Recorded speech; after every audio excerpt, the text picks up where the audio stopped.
So, where are you going to be on Saturday night? Osu. We've got great news for you. Get ready as the Ghana DJ Awards Pub Fest 2022 tour makes its first stop at Purple Pub tonight. Yep, it's going down tonight. It's going to be an action-packed encounter with DJs who make you go gaga with your mixes on the turntables as we warm up for the Mega 10th edition of the Ghana DJ Awards.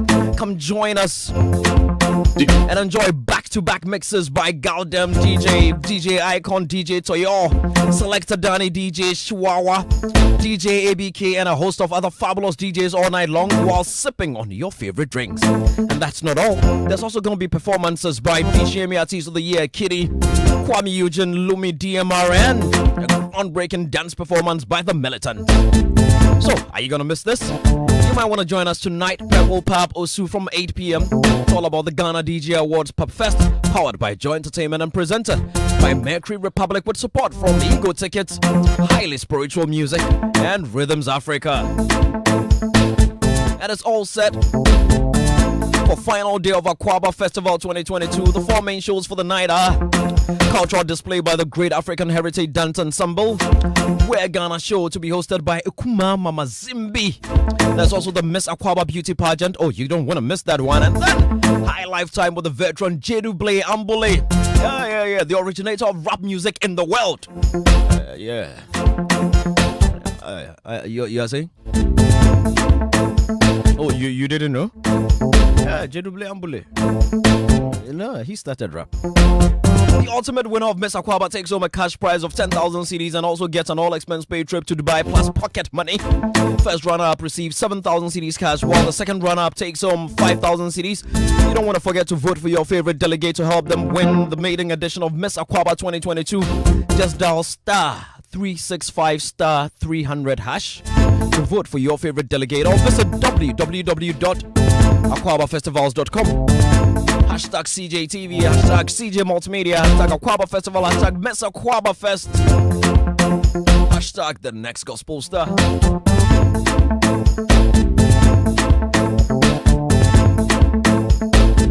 So I've got three fine gentlemen in the studio, and I've got one on Zoom. The bearded man is on Zoom.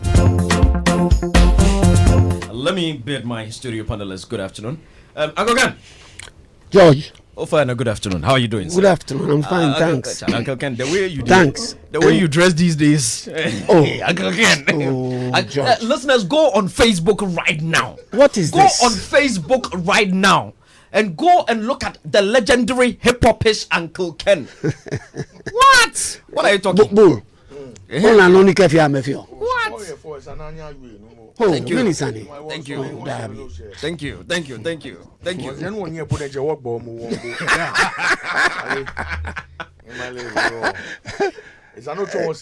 No, seriously, Uncle Ken, Charlie, you need to. The way you are opening our eyes, levels.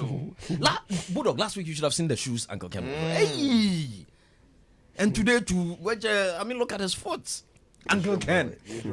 Charlie, the man they dress past 25-year-old boys. Exactly. Yeah, man. Uncle Ken, welcome to the show. Thank you. How was your week? A rather terrible week. I've been down with a cold. Oh dear. Yeah, I think there's a lot of that going on. Yes, since Monday. So sorry. I didn't want to miss today. Yeah, man. So I decided to come out for some fresh air. And I can see you are better. We thank God. Yes. Yeah, I feel better seeing all of you. Amen. Kofi, I haven't seen Kofi for Yonks. Yeah. He's been doing wonders with my daughter. Yes, my wife. So, she's your wife, eh? Yes, she's my daughter, Celestine. And man. Bull God. Yeah, man. I'll have the chance to ask him why the change from dog to God. No, you know, I really want to know. No. I think it was inspired by Samini. You know, Samini did a song for them. You always be a comedian.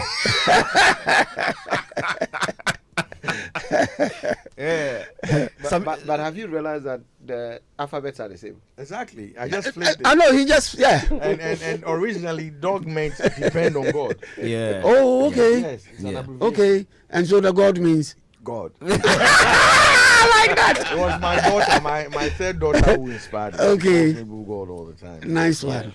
I felt that, look, this was the time to honor her and make sure I mean, I blossom in God's presence, you know. Amen. Once, you know, that I think our biggest mistakes as human beings is living apart from God. You know, we think we're different. We're not. I mean, He dwells in us. Yeah. Once we understand that we are Him and He is us, there are a lot of things we will not do.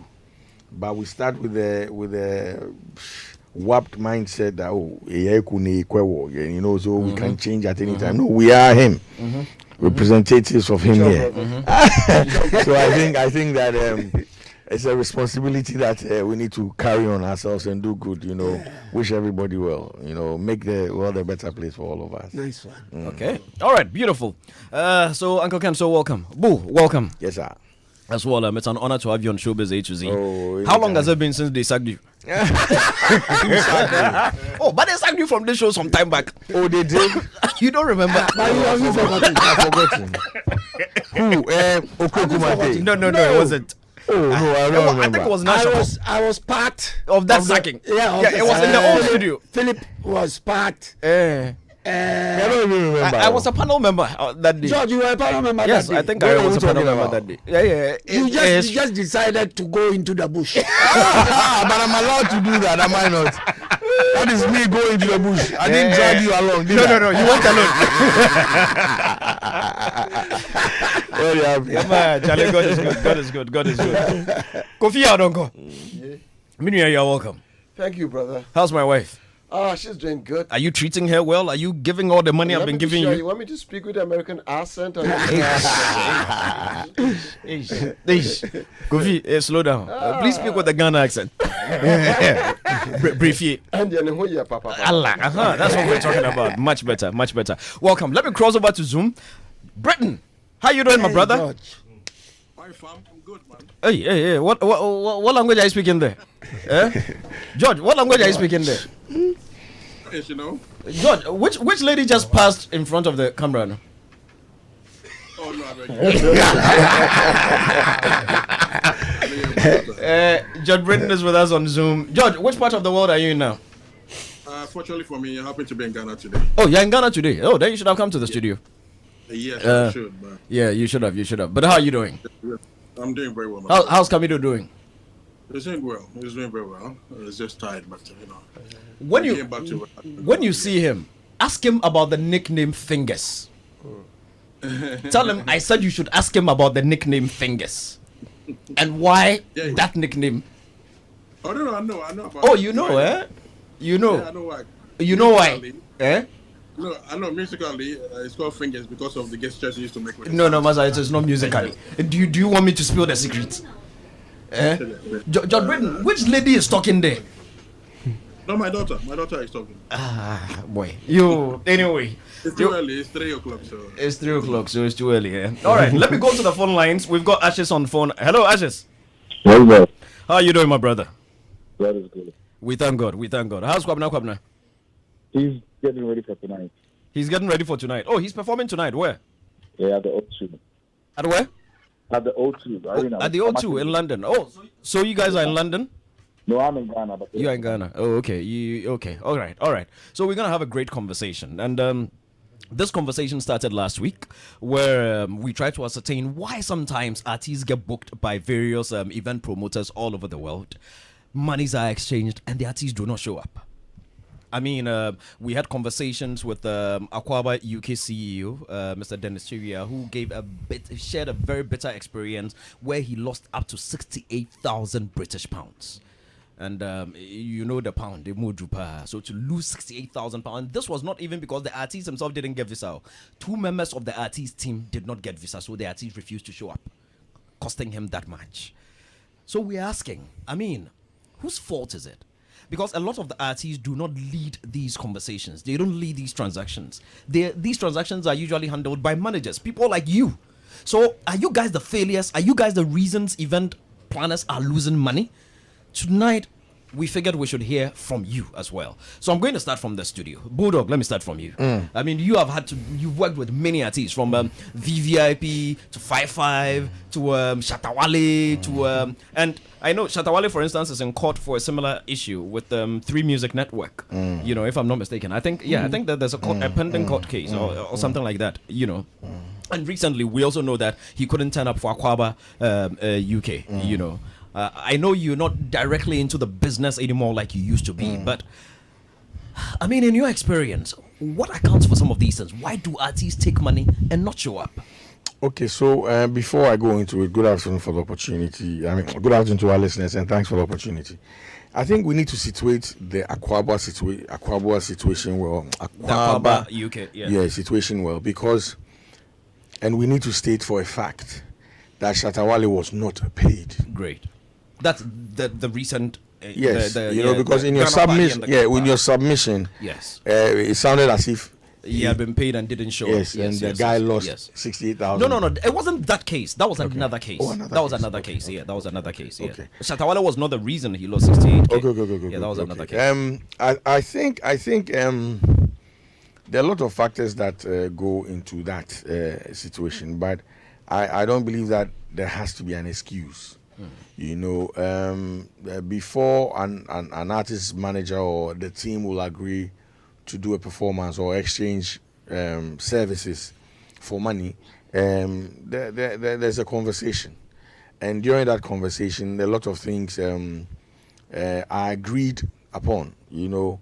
Now, when these things are agreed upon and signed into contract, then that's when whatever it is that both parties agreed on manifests. But if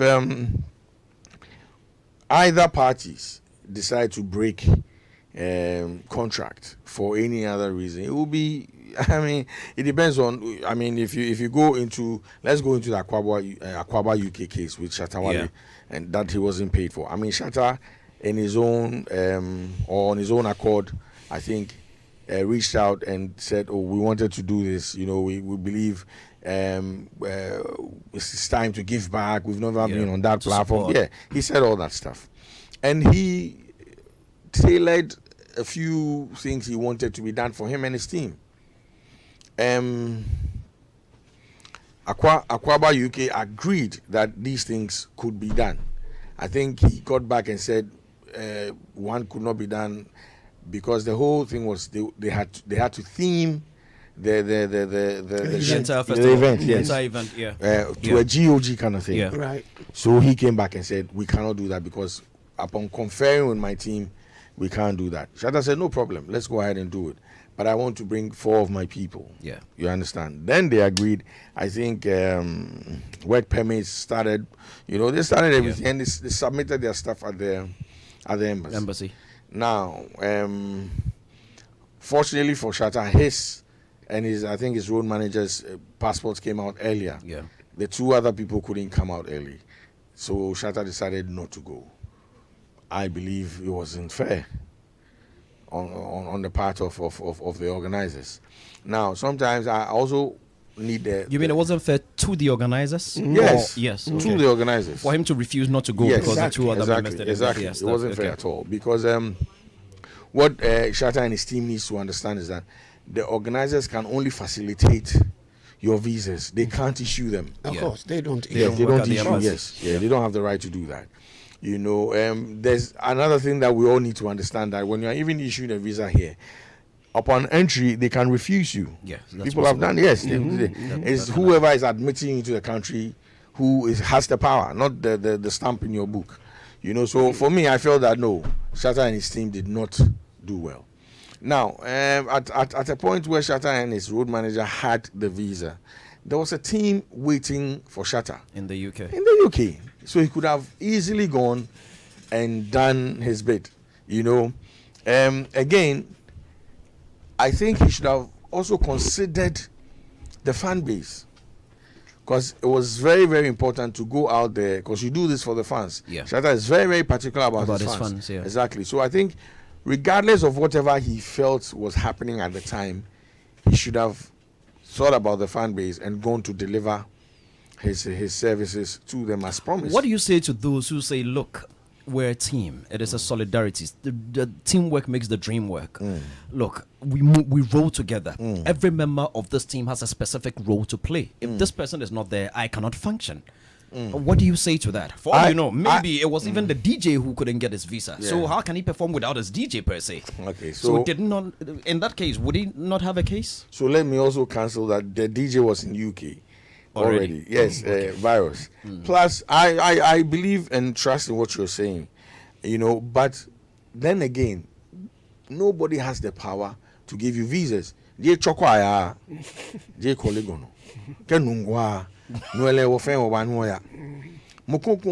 I mean, somebody else's town that you're going to. Yeah. They decide. So whether team spirit, this is where it doesn't matter. All the argument that you just made, you should have made that at the embassy. And if they want to admit all of you, they will. It is to their own discretion who they feel they should come to their country or not. So for me, as a professional, that you have committed to something, you should still fulfill your commitments, regardless of whatever. Like, I mean, a classic example is what happened in one of these African countries with the Buga guy. Yeah, Kiss Daniel. He said it's good chin. Very stupid, It's chin. stupid reason for not going Yeah. onto the stage. It doesn't make any sense. Yeah. You understand? Because you've been contracted to do something. Just do it. If you're not up for the task, don't go for it. It's very, very easy. So You went professional. I like the professional aspect. Okay, just a second. One last question for Bulldog, then he can come in. David, Boo made a point about Buga. Yes, Kiss Daniel. Like his Daniel thing. Yeah. But the fact of the matter is the promoter later came out to deny the fact that Kiss did not perform because of the chain. Oh, okay. But it had to do with some technical issues. okay. Yeah. Okay. All right. Okay. Oh, okay. Then, Okay, if, then that is well. I mean, it's well thought out. PR management. Oh, I mean, yes. it is I know, right? I know. Olivia Pope, son.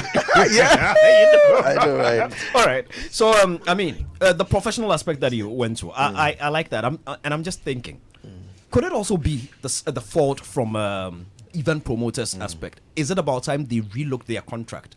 Stated in there that should a visa be reviewed, blah blah blah, you need to quote it in there, knowing that this is possible, because the event promoter should also know that, look, the visa that's going to be granted, I don't work there, they could bounce somebody, and should they probably now state in there that once the artist gets his visa, it doesn't matter if his team members do not get it, the artist still has to deliver and perform. Should something like that be stated in the contract moving forward?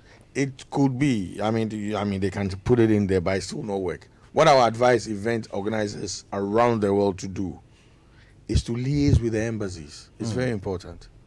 You understand? Now, you don't know who you're going to bring, but you introduce yourself as an event organizer and say, look, these guys are just worried that when we go out, they will not come back.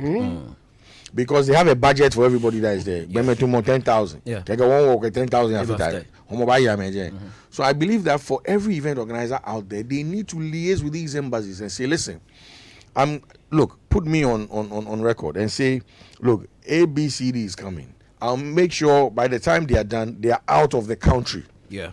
Now, put it on my record again. If C or D doesn't turn up, next time, hold me responsible. Yeah.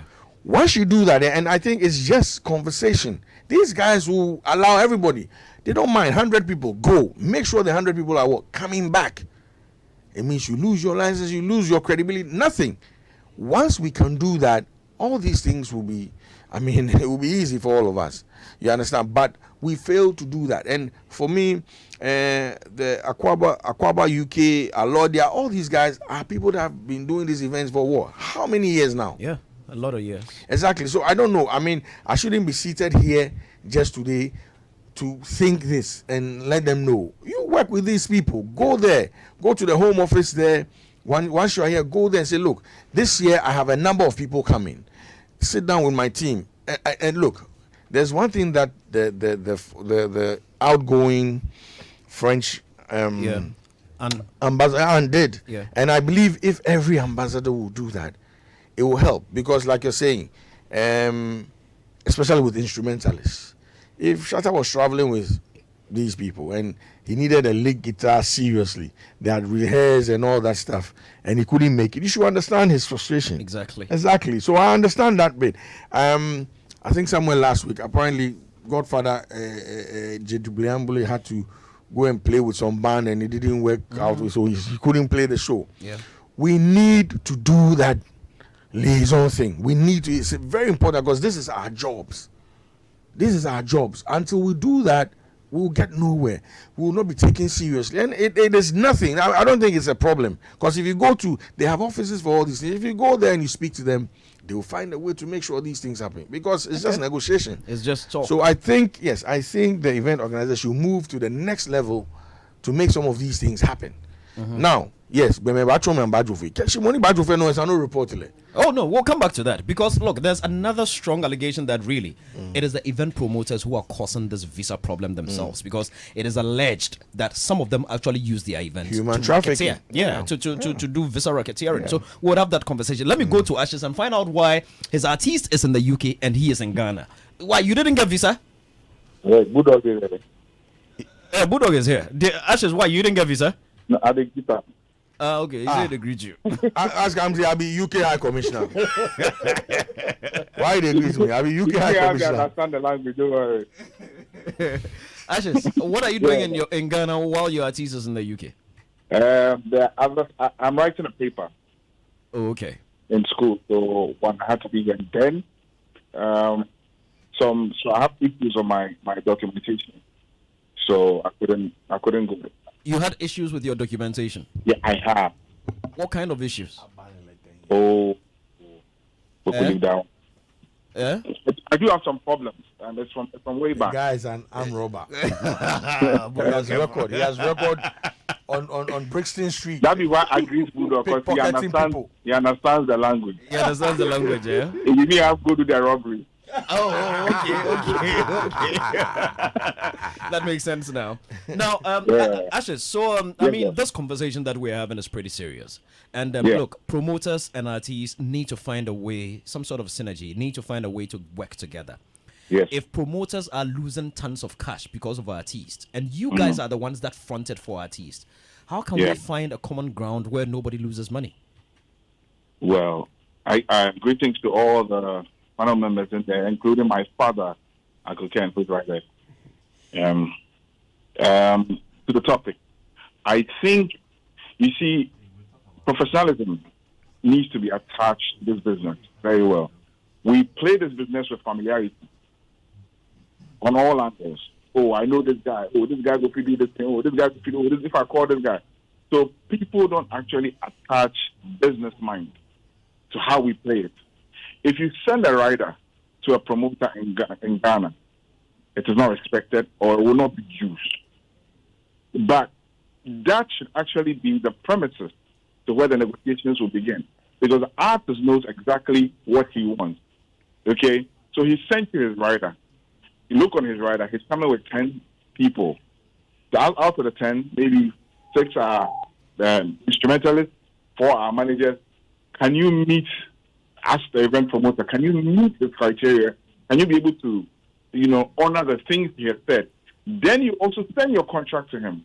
Then he looks at it in terms of payment and all that. And then if he also feels, okay, we can work hand in hand, then I think we go for it. But most of the time, the negotiations are done on phone. And then it's left there.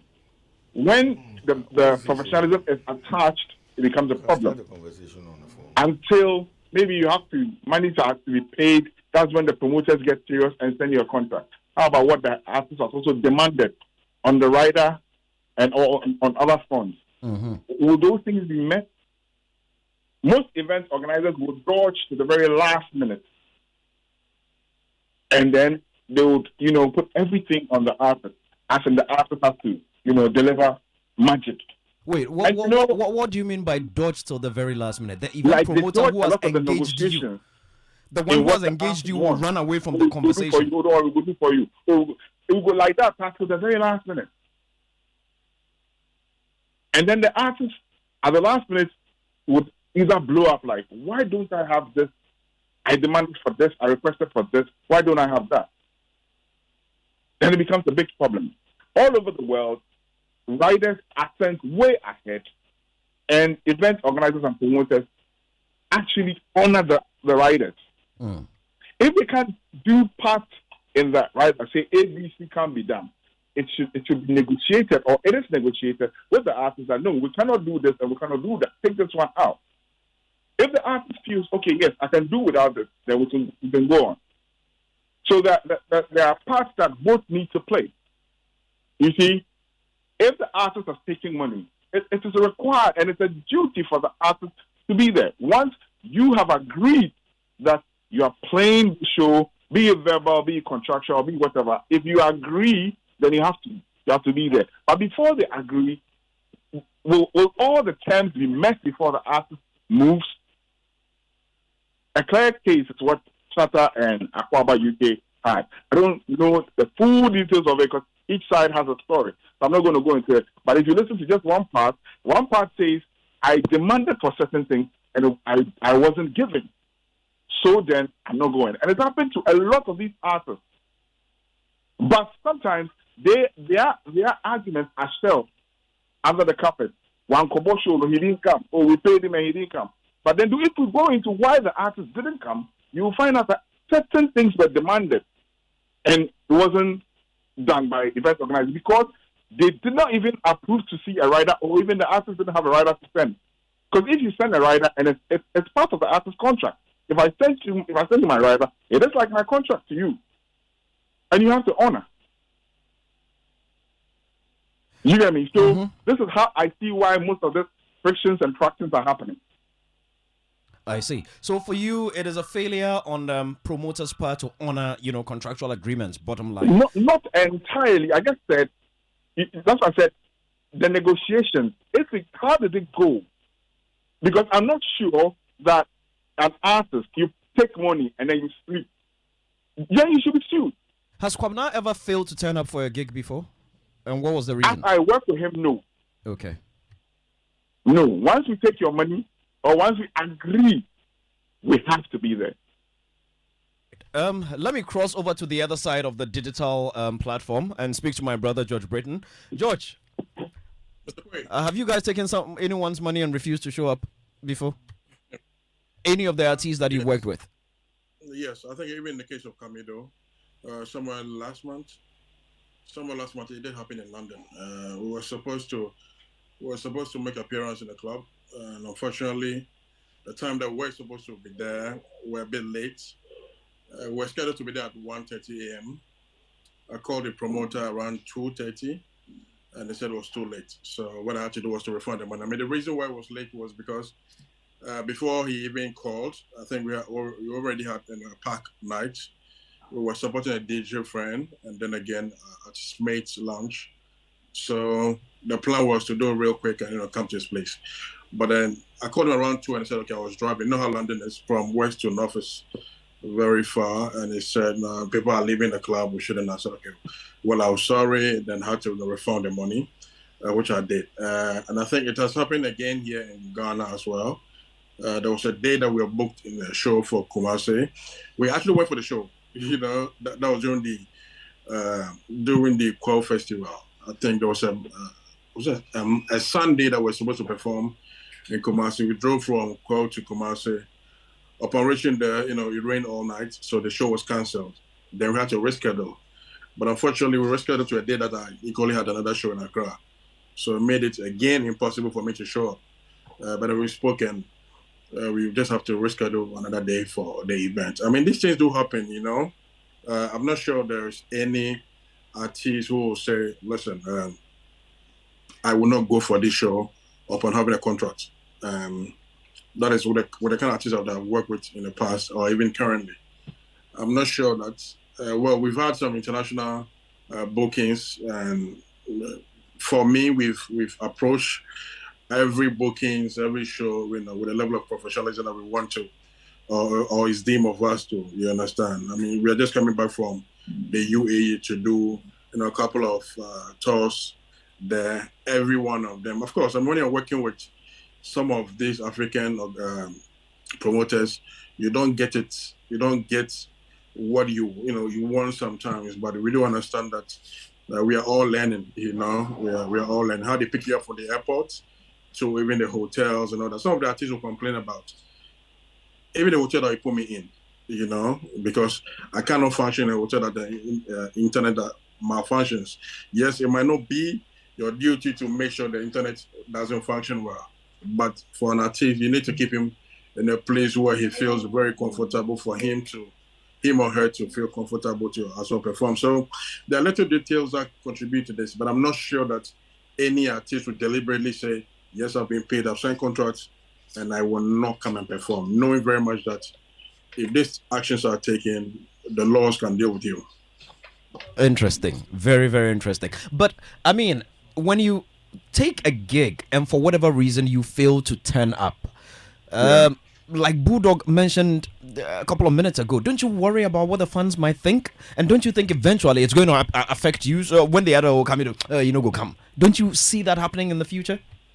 Yeah. We do see that in the future. So with us, quickly we either do a video to sort of apologize to the fans and even to the club, especially when it is Dubai.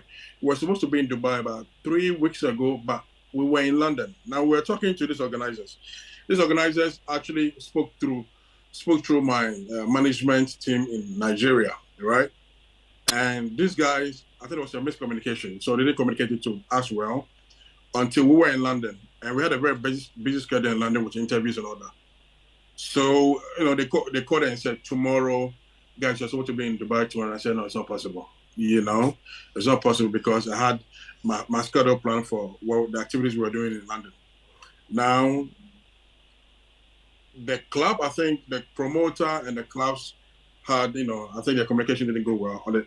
When we were in London, they were expecting us to be in Dubai. So we had to do a video that night to tell them that, hey, man, A, B, C, and D happened, and we're going to come back. That's how come we had to go and, run all these things. There are times that the promoters, especially the ones that, liaise between the artists and some of the venues, they are more concerned about the monies that come to them, forgetting or not paying so much attention about how the artist also feels, because, summer is really packed for everybody. And if you are not careful, you take so many shows, you might be missing a lot of them. But these promoters also, come in with sweet words, and by the end of the day, a lot of things happen. I mean, a lot of things just do happen. But we are very concerned about how we, the band name that goes out. Every event, I think there was an event that I was late on the 6th of March because we had a packed day. We had about 5 shows in the night. The last event was supposed to be there around 2 a.m., 3 a.m. thereabout. We got there about almost 4 a.m. and I could say half of the people have left. Now, what I did was, yes, we showed up, and then again, we went back to give them a free show. So we try as much as we can to keep the good name, even though it's hectic. And then again, we've also learned our lessons that, listen, we do not take more than a show, especially if it's beyond or outside Accra, or if it's outside our space where we find ourselves. We can't be in London and perform in Manchester the same day. You understand? So these are things that we are learning on the game. Unless maybe you have a private jet. Thank you. Unless, yes. Yeah. And then the time difference as well, because you see, most of these events do happen, especially, listen, some of these events, in as much as we blame ourselves for this is happening, some of these event organizers equally had to be blamed. I mean, with the likes of, I think, UAE, I mean, when you're in Dubai and Abu Dhabi, at 3 a.m. the club closes. So you know that, okay, you have to be there. The party needs to end at 3. In London, in America recently, I think the party closed around 12. Even before Sarkodie came on stage, you were threatening to turn off the sound and lights. There are some places you know very much that you have to be there 8 o'clock, and it's 8 o'clock. Now, there are other events, you know very much that, okay, your performance time is 9 p.m., You get there and the event organizer will tell you, oh, they're not fixing the stage, or this is not ready, or that is not ready. And before you see, it's 1 a.m., maybe you probably have taken another show a day, because if let's say have 2 shows in a day, one is 9 p.m., the other is about 11 a.m. I should be able to juggle through this, especially if it's in the same city. You understand? But this is a case where you get to the venue at 8:30, knowing very much you're supposed to perform at 9. And at this 9 p.m., the organizer comes and tells you that this is not ready, that is not ready, so you're going to keep, it's going to delay. And it happened to me again at a wedding ceremony, and that was the most painful thing, because weddings are memorable days, and when things like this do happen, it hurts. Yes, I went to the wedding grounds as early as 6 p.m. The wedding organizer told me, oh, you perform at 9, so we should go and come. We left for another event. Whilst we was performing, they called and said the wedding is almost closing at 8. And I'm like, I was there. So these communications and some of these Wow. stuff are called both parties. Yeah. All right, let me come back to the studio and speak to my brother Yao Donko, Kofi Kwame. Which one should we use? I didn't know you are trying to re-Christian me. My name is Kofi Donko. Okay, we'll keep Kofi. Because I'm very shy, you can just Don't worry, do whatever. we'll keep Kofi. We'll keep Kofi. Kofi, I mean, I'm listening to these and I'm finding it interesting. Does it happen in the gospel space as well? Yes, but I think I Wait, was. You mean you people also take money and don't show up? Not all of us. We have people who do that. Wow. Yes, we have some artists who. Has it happened to you before? Personally, no, but I actually did. I am also an agent for a lot of our brothers in Nigeria. Yes. And I had to do a booking for one of them to be in Lome. And then we did everything. The front money got to him, got a ticket to him, and the guy makes his flight. How? How did you miss I the flight? just don't understand. And you see, I come to realize that most of these artists who don't have professionals around them, or people who take their ministry or their talent serious, this is what happens to them. Because you can't tell me that you have a gig that has well been promoted in Lome. Is that huge? You did a video endorsement for them. You did everything to assure them that you are coming. I personally made sure you got the ticket. And then you call me 30 minutes to your supposed arrival in Lome to tell me that you are unable to make it. Why? Wow. I missed the flight because I went to minister in another wow. church and I didn't close early. Wow. As if he owns the private jet. So these are some of the. So that is Wow. what I say. I personally have experienced, not from my artists directly, but from someone I represent. And I felt very bad for the organizers because I'm an event organizer myself. You can just imagine the amount of money and effort that goes into publicity. So what did they tell the people? The issue is still hanging. Wow. He is pleading that they should reschedule it. They said, no, we do it once a year. It's an event they do on the first Sunday of the year. This was way back before COVID. That was 2019. Yeah. Right. And now the organizers are saying that, look, let's get a different artist because this guy, we can't trust him. So these are some of the things that happens when you give such negative signals. That's what you get. Next time, nobody wants to take Nobody it wants serious. to work with you. Because people will tell you that, this guy, if you book him, they won't show up. This guy, if you do that, they won't show up. And I think, like I said, I think that if the artist has the right people around them, some of these small, that Case Daniel issue really doesn't make sense to me.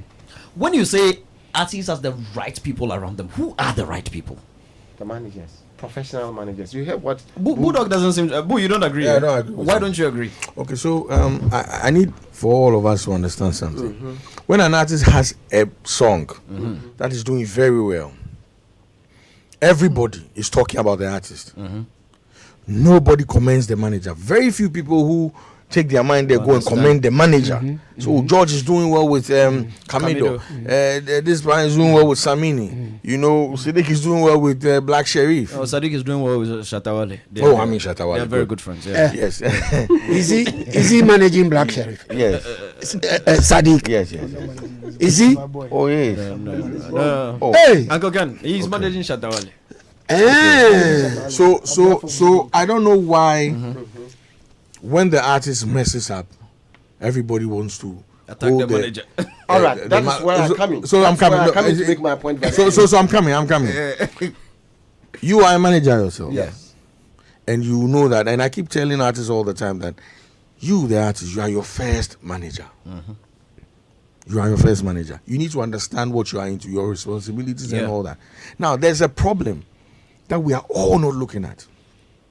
Very few artists have gone through structure. And when I say structure is simple. Me, I used to work with you, right? Yeah, we did. 8 in the office, 5 we close. We close. How many artists have done that in their lives? Most of them are true ones. They didn't even go to school. They have talent. They have no sense of time. Now, an artist, so somebody's lived their life like 40 years like that. When you come in, there's very little that you can do. you get frustrated and you have to leave. Can I come in now? Okay, Kofi, Because I Kofi, think come in. it's my point. Yeah, Kofi, go ahead. This is what I'm saying. What is our job?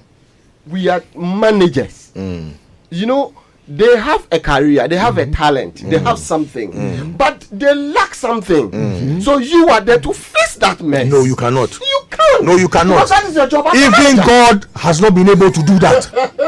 God, no. So if God, wait, No, but the point is- if God has not been able to manage man, True God. Okay. True God. how is man It can managing never man? be Hold on, 100%. let Kofi, Yes, yeah. it can never be 100%. But your job is to make sure that those little loopholes, you try as much as possible to reduce them to the barest minimum. So you know that artist A, you know the person. I don't want to mention any name here to put myself in trouble. But one of your people, you know that. No, I'm a peacemaker. Yeah. Okay, the artist you are managing on his behalf. We all know what the guy is made of. So for you, in the first place, to say that I want to work with you, you know what he's made of. You know that I can contain him, because we are supposed to manage their lapses and their weaknesses from the eyes of the public. That is what I mean. So you are not going in for someone who really understands how to work from 6 to and says I'm closing at 5. You are not here to manage someone who is very much time conscious. You know, you are here to manage someone who knows, you know very well that if this guy, if I tell him the appointment is at 10, he will show up at 12. So I better tell him it's at 7. So that even if he shows up at 9, we are still Yeah, Same cool. time. You see what? I think that is where it is. So Yeah. that is why I still believe that if you have the right people who understand the artists, know that these are their weaknesses. This is what I am here to do. Otherwise, you have no job as artist manager. Yeah. Interesting. You're right. Again, I like Interesting. Yeah, I boo. can rebuttal. Yes, yeah, One. you can. I listen, boss. Like you just said, you not have the slate 100%. I'm telling you something. I am telling you, I mean, with everything that I know. You see, this is how I look at it. All of us here, when we go to the loo, nobody tells us to wipe our backs. You know it.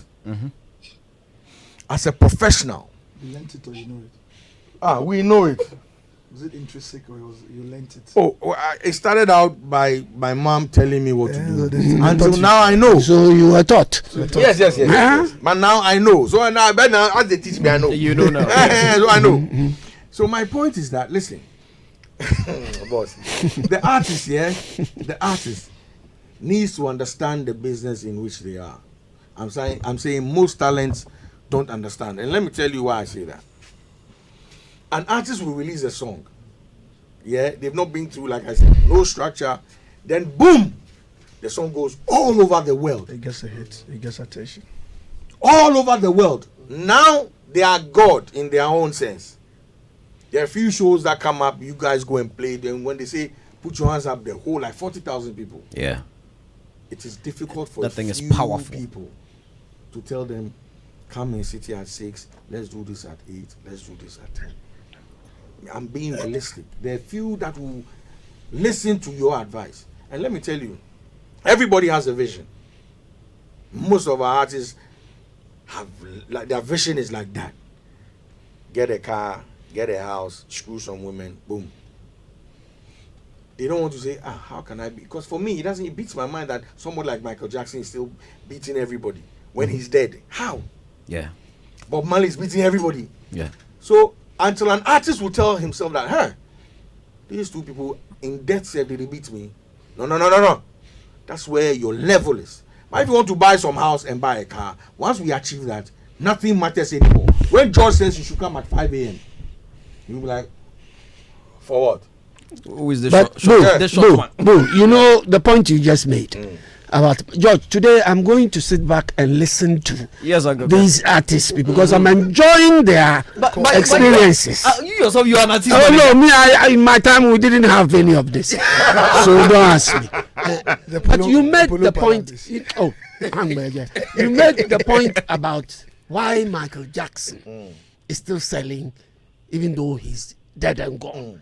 The same point you made about Bob Marley, dead and gone.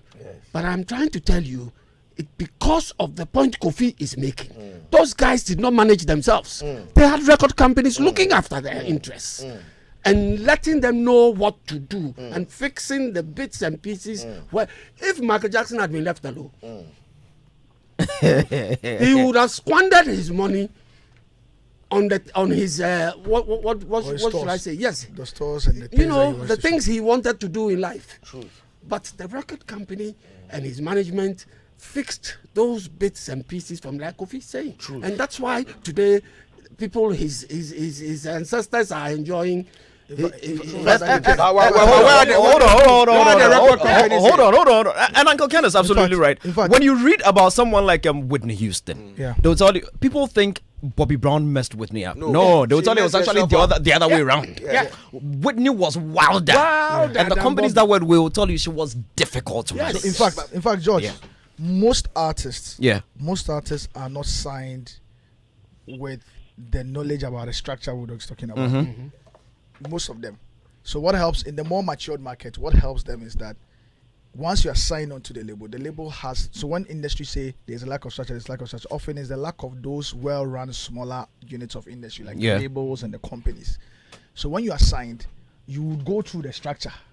Because then you go through an A&R process. You know why you are. So by the time you have gone through that, you begin to conform a bit. George, you have a company, right? Yes. Assuming you went for a loan for your company. Oh, he doesn't need a loan. He has $2 million. But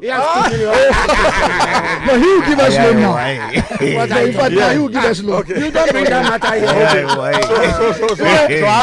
So was meaning to say don't bring that matter here. The $2 million man. Yeah, I swear. So I have a company. I have a company. I've got to George for a loan. Yeah, so I've come to you. George for a loan. Yeah, for some $500,000. Oh, no. You think I'll laze about? I will not. The record companies there, they actually give you your money ahead of time. Yeah. So you know you're working for it. Yeah. Everything you do is a minus. In fact, Boo, they don't give you all the money. Oh, you get a part of. Oh yes, the rest is used for your work. The rest is used for your For the work. And you see it being used for the no, work. no cash on you no. Cash abo send you bateshi. Be na mo go yen mo ko nyomo. E boss George buy this next week waba. This is where we are. So me, I keep saying this, and that's why I like opening the conversation. Right. That the whole country is not working. How are we expecting a small section of it to work? And there are certain sections in the economy that is working. It's productive. Are you sure? Let me go back to Kofi. No. It is working. We all stole from Kofi Donko's time, so let's go back to Kofi Donko so he can bring his point home, and then we'll cross over to Sadiq before I go back to my friends on the digital net. Kofi. Yes. So what Budog is saying is that what you are saying is going to be difficult to practice because it is not a structured space. The people that you are dealing with, maybe it's different in the gospel space because generally gospel people are calmer. They are called. You know, and when somebody has been called by organized. God, the work is easy. But you are dealing with artists who, Charlie, the guy, when he, from the day he was born, the home was already broken. Do you know why? Yes. Because the gospel people mostly go through structure. Exactly. That's the thing. That's where I was going to. Exactly. So you go to church. So do you agree with what they're saying, Kofi? And the fear of God. Kofi, you don't agree. No. Why don't you agree? You see, we also have people like that. In the gospel people space. Who are so gifted. Yeah. You know, you can say that they are anointed, but they are not disciplined. Ashes, I'll come to you shortly. Yeah. They are not disciplined. Yeah. So you need to get them to understand that, look, if you want to take this thing to the next level, you can't keep doing things this way and expect that you will go beyond your church. So you believe it is just easier to talk to them and everything will work? No, it's work in progress. Okay. You know, the artist, the whole thing, it's on even on a daily basis. Before you can. What is the primary job of a manager in the first place? Of artist to manage the artist day to day and in a long term. Yeah. So I like what you just said. It is basically, let him land. It's basically breaking down. Sometimes even if it has to get to you have to get into their private lives to make sure that you get certain things, get them to understand certain things to conform with what they are supposed to do. You got to do that. Interesting. So I think basically it's a day-to-day running of the person's life. You're just trying to help them fix certain part of their life to fit into what they are supposed to do. Okay, let me cross over to CEO of 3 Music Network and the founder of Waterland Festival, Sadiq Abdullah, and incoming minister. Charlie, Budok, Charlie, income. Parliament member, law minister. No. Oh, back at Bute Parliament, me, minister. It means that his party is already in government. Income. One of our Lex is in there. Yeah. Because Ghanaians are clamoring for us. Maybe I won't tell them. Corruption is the work of the day. Okay. That's how you make money. You beg what? The beg money that you are spending there, how are you going to make it? The money spending where? Campaigning and all that. You should know. No, hold on. This is what you did there. And you sacked me, And we sacked you. Charlie. Then don't allow me to come here again. Don't allow me to come here again. Go. Me, when I come here, there, I'll go into the bush. Don't go today. Hello, Philip. Sadiq, we have to let him declare where he's making the money and spending it now. Not on the show. Campaign. Next week you go to Newsfile and declare it there. Newsfile.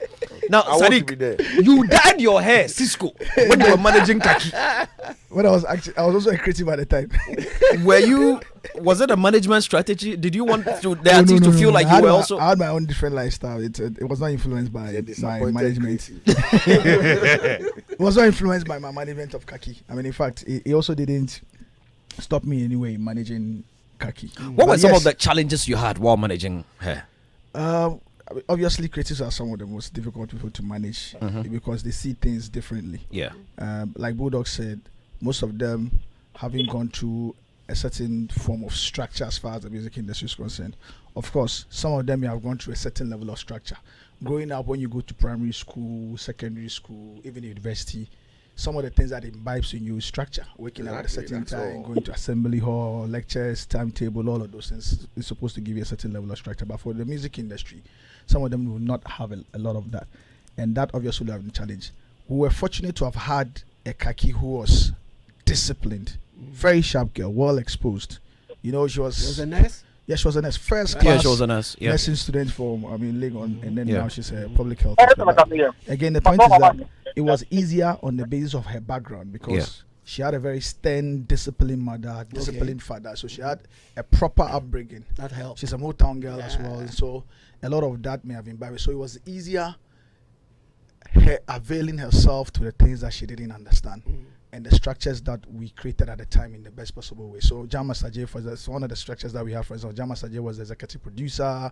He was also the creative in terms of the chief product officer in terms of creating the product and the songs.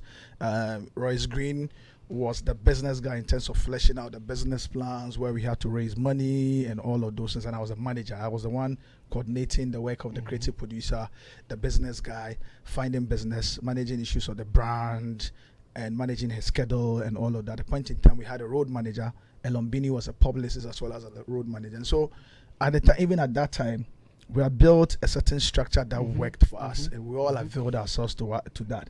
So even where there were problems or challenges, public issues that we faced, it was easy to scale back and solve some of the problems. Some of the problems we had, Kaki had in the first. A lot of people forgot that she had imaging problems in the first place. I mean, people couldn't connect the voice to a first few public images that she was seeing, but with insight we understood where they were coming from. We began to scale back, and with time everything was coming together, so yes, obviously it would be part of but I think that we were lucky. Again, I worked with the 4S4.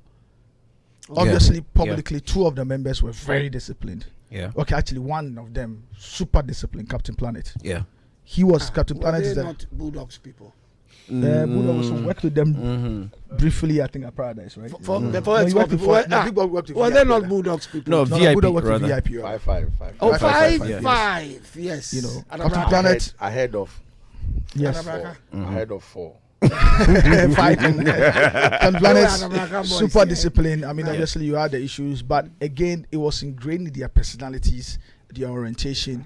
And so the point where I agree with Kofi is that yes, I agree with Bulldog that most of them haven't gone through a certain level of structure. But the point I agree with Kofi is that the work of the manager is to take all these things. So once I understood that this is how coded is, once I understood that this is how Captain Planet is, or this is how they are, or this is where the influence point was and everything, we learned to work around it. Myself and Rudy, we learned to work around it. So a lot of the influencing things that will come, we start to us and Captain Planet actually having to discuss it and then begin to scale it and manage it. We goes to coded.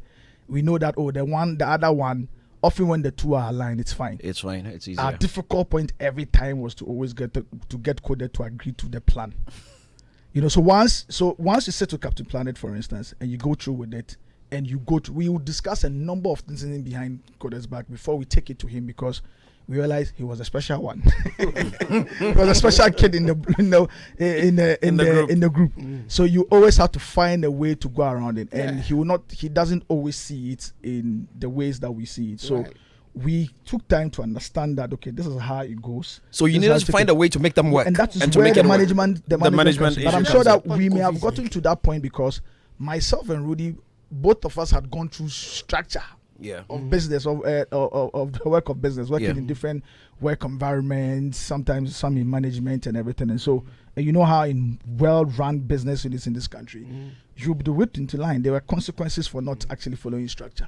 And so you pick up some of these things, and so we learn to apply it. And that is where professional management comes in, because it's a lot of things, One time you're managing finance, and one time you're doing a whole business plan and sitting there and looking like, okay, and all of these things, the analysis of it comes with, you need a certain level of insight. You need like a multidisciplinary insight and whatever to thrive. So that's why sometimes when people say, oh, music industry is for reference, I look at them and I laugh. Entertainment industry. Every time, sometimes when I engage certain people from finance, even law, and we're having lawyers that probably do not understand maybe IP, and I'm explaining to them, they're like, how did you get to know these things? I'm like, sometimes because it's the way they look at, because we spend time gaining it. So of course we need a lot more professionally trained, or people that have actually maybe been mentored or learned to listen, that understands the structure of the business to be able to whip them to. If you do not understand it, but I understand, again, there can be very, very difficult artists like the one I'm managing on Bill's behalf. So clearly I'm saying that, beautiful submission. Yeah. I'm saying that the artist owes it to himself to allow himself to be managed. Right, true. Who's the most difficult artist? Who's the most difficult artist you ever worked with? Me? Yeah. It's obvious. Isn't it obvious? Shatawale. Nope. I don't think so. Nope. Papi. Nope. Promzi. Yeah. Oh, yeah. Probably Shatawale 2.2. Shatawale Pro Max. Pro Max.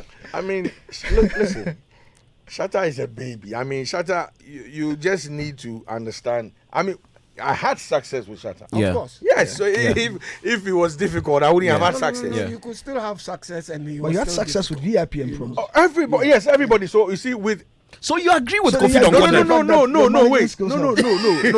No, wait. If Promzi was a solo act, Yeah. It would have been difficult.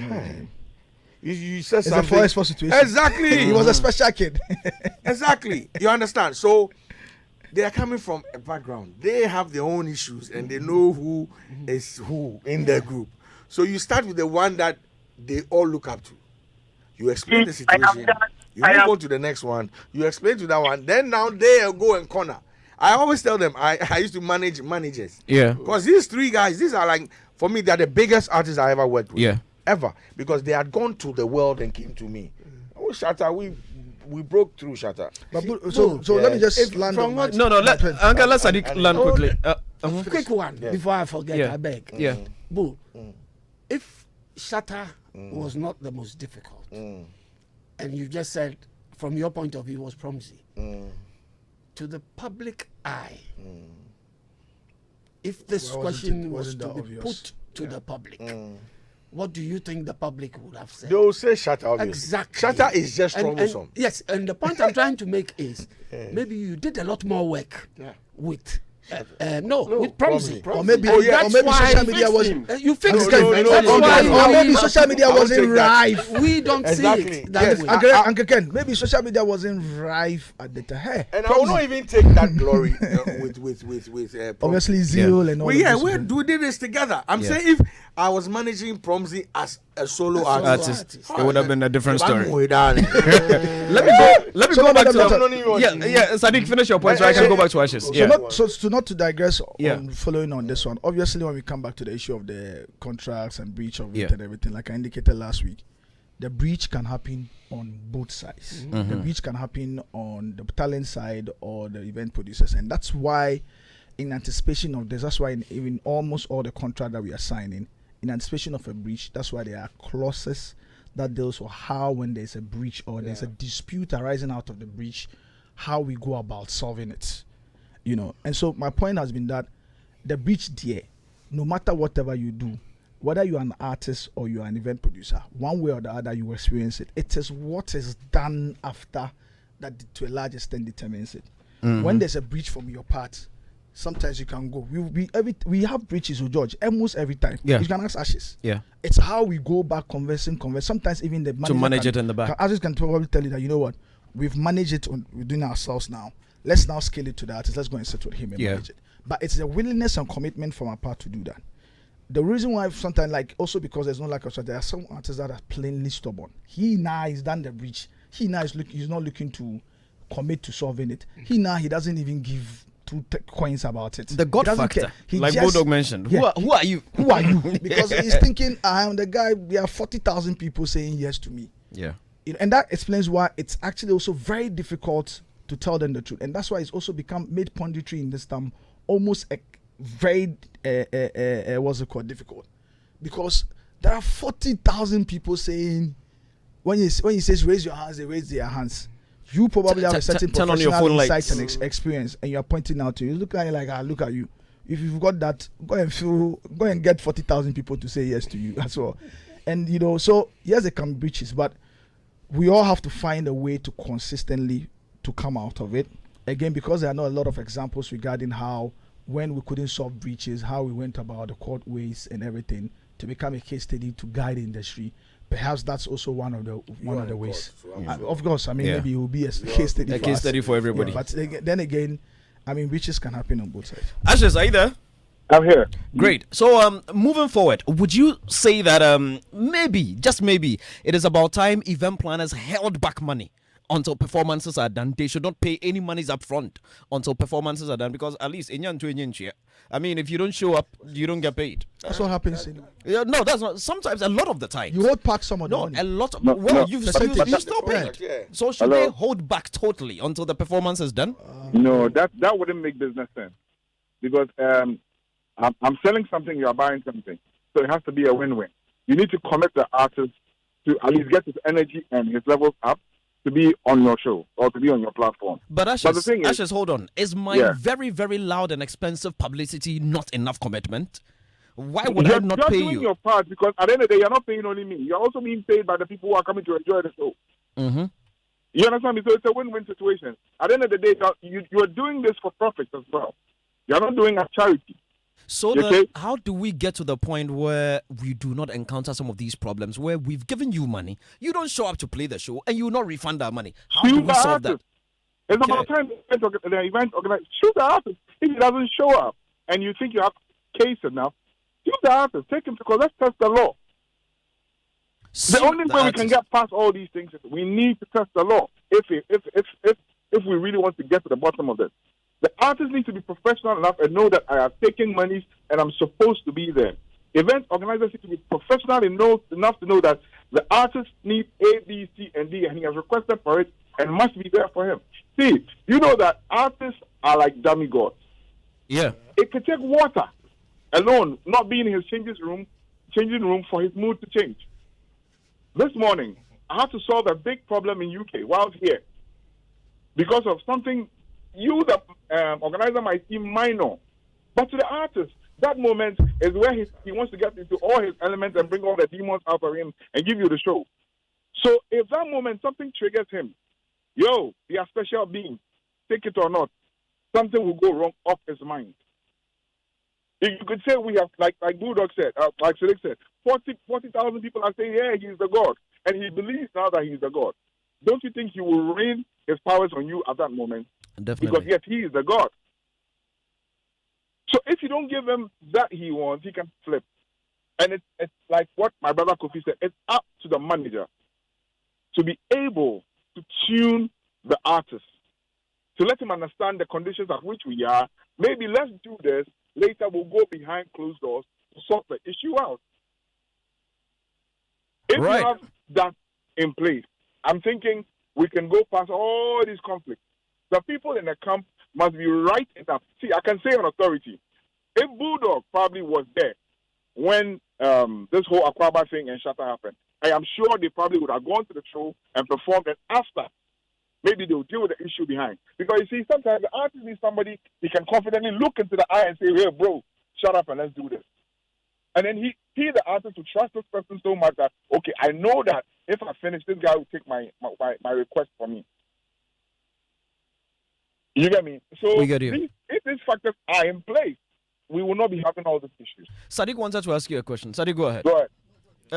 Activate Sadiq. Yeah, you were saying? In fact, I wanted to ask you a question. Oh, me rather. Oh, the not principle not that you're bringing to say withhold money. Mm-hmm. Apply the same principle regarding event audience and you as an event producer, where event audience says, okay, we are withholding money. Until after the event, until after everybody performs, then we'll How pay. are you going to do You don't have a point there. It won't work. It will not work. You see, I have an issue. Like, me and Sadiq have the pendant issue. But we dealt with it in a professional way. The artist doesn't even feel it. Yeah. He's in there. You can ask him. You know, so it's about that mind that has to be up there to understand the business, and then at the same time understand the theory of the art and know exactly what to say to him at the right time. That's why Jose Mourinho scored a special one. He's managing a bunch of excuse my language, idiots. Slow down. No, I'm saying excuse my language. No, true. If you know these footballers, they are worse than musicians. Oh, that one there. So if those people are able to go past their mind to get them to deliver, see you are coaching someone like a Balotelli. How would you go past him? But you need him to deliver. You get me? Yep. These artists and these people who are stars that people cheer them, they are special breeds. So you have to fine tune their mind at all times to get the best out of them. All be right. you an event organizer and be you the artist manager. Okay, let me cross over to my brother George, Ghana's Santa Claus. George. Yeah, man. You deal or not, like they go hire you for Santa Claus, but you don't need a costume. I mean, maybe the way the dollar they go, maybe I might be the Santa Claus in Ghana this year. You know the sea. I mean, so I'm sure you heard Ashes. Ashes says it's about time event promoters started suing artists. What do you make of that? No, I think this has been the line for a long while now. I mean, if you have business and you breach the contract, of course you need to be dealt with. Like I said from the beginning, if you're an artist, anyway, I can speak for myself and my camp. I mean, in a camp like this, the artist does not even touch money until he performs. He's not performing, Reason being that in the case where, we falter, I had to refund the money and then again, come up with something else to calm me down.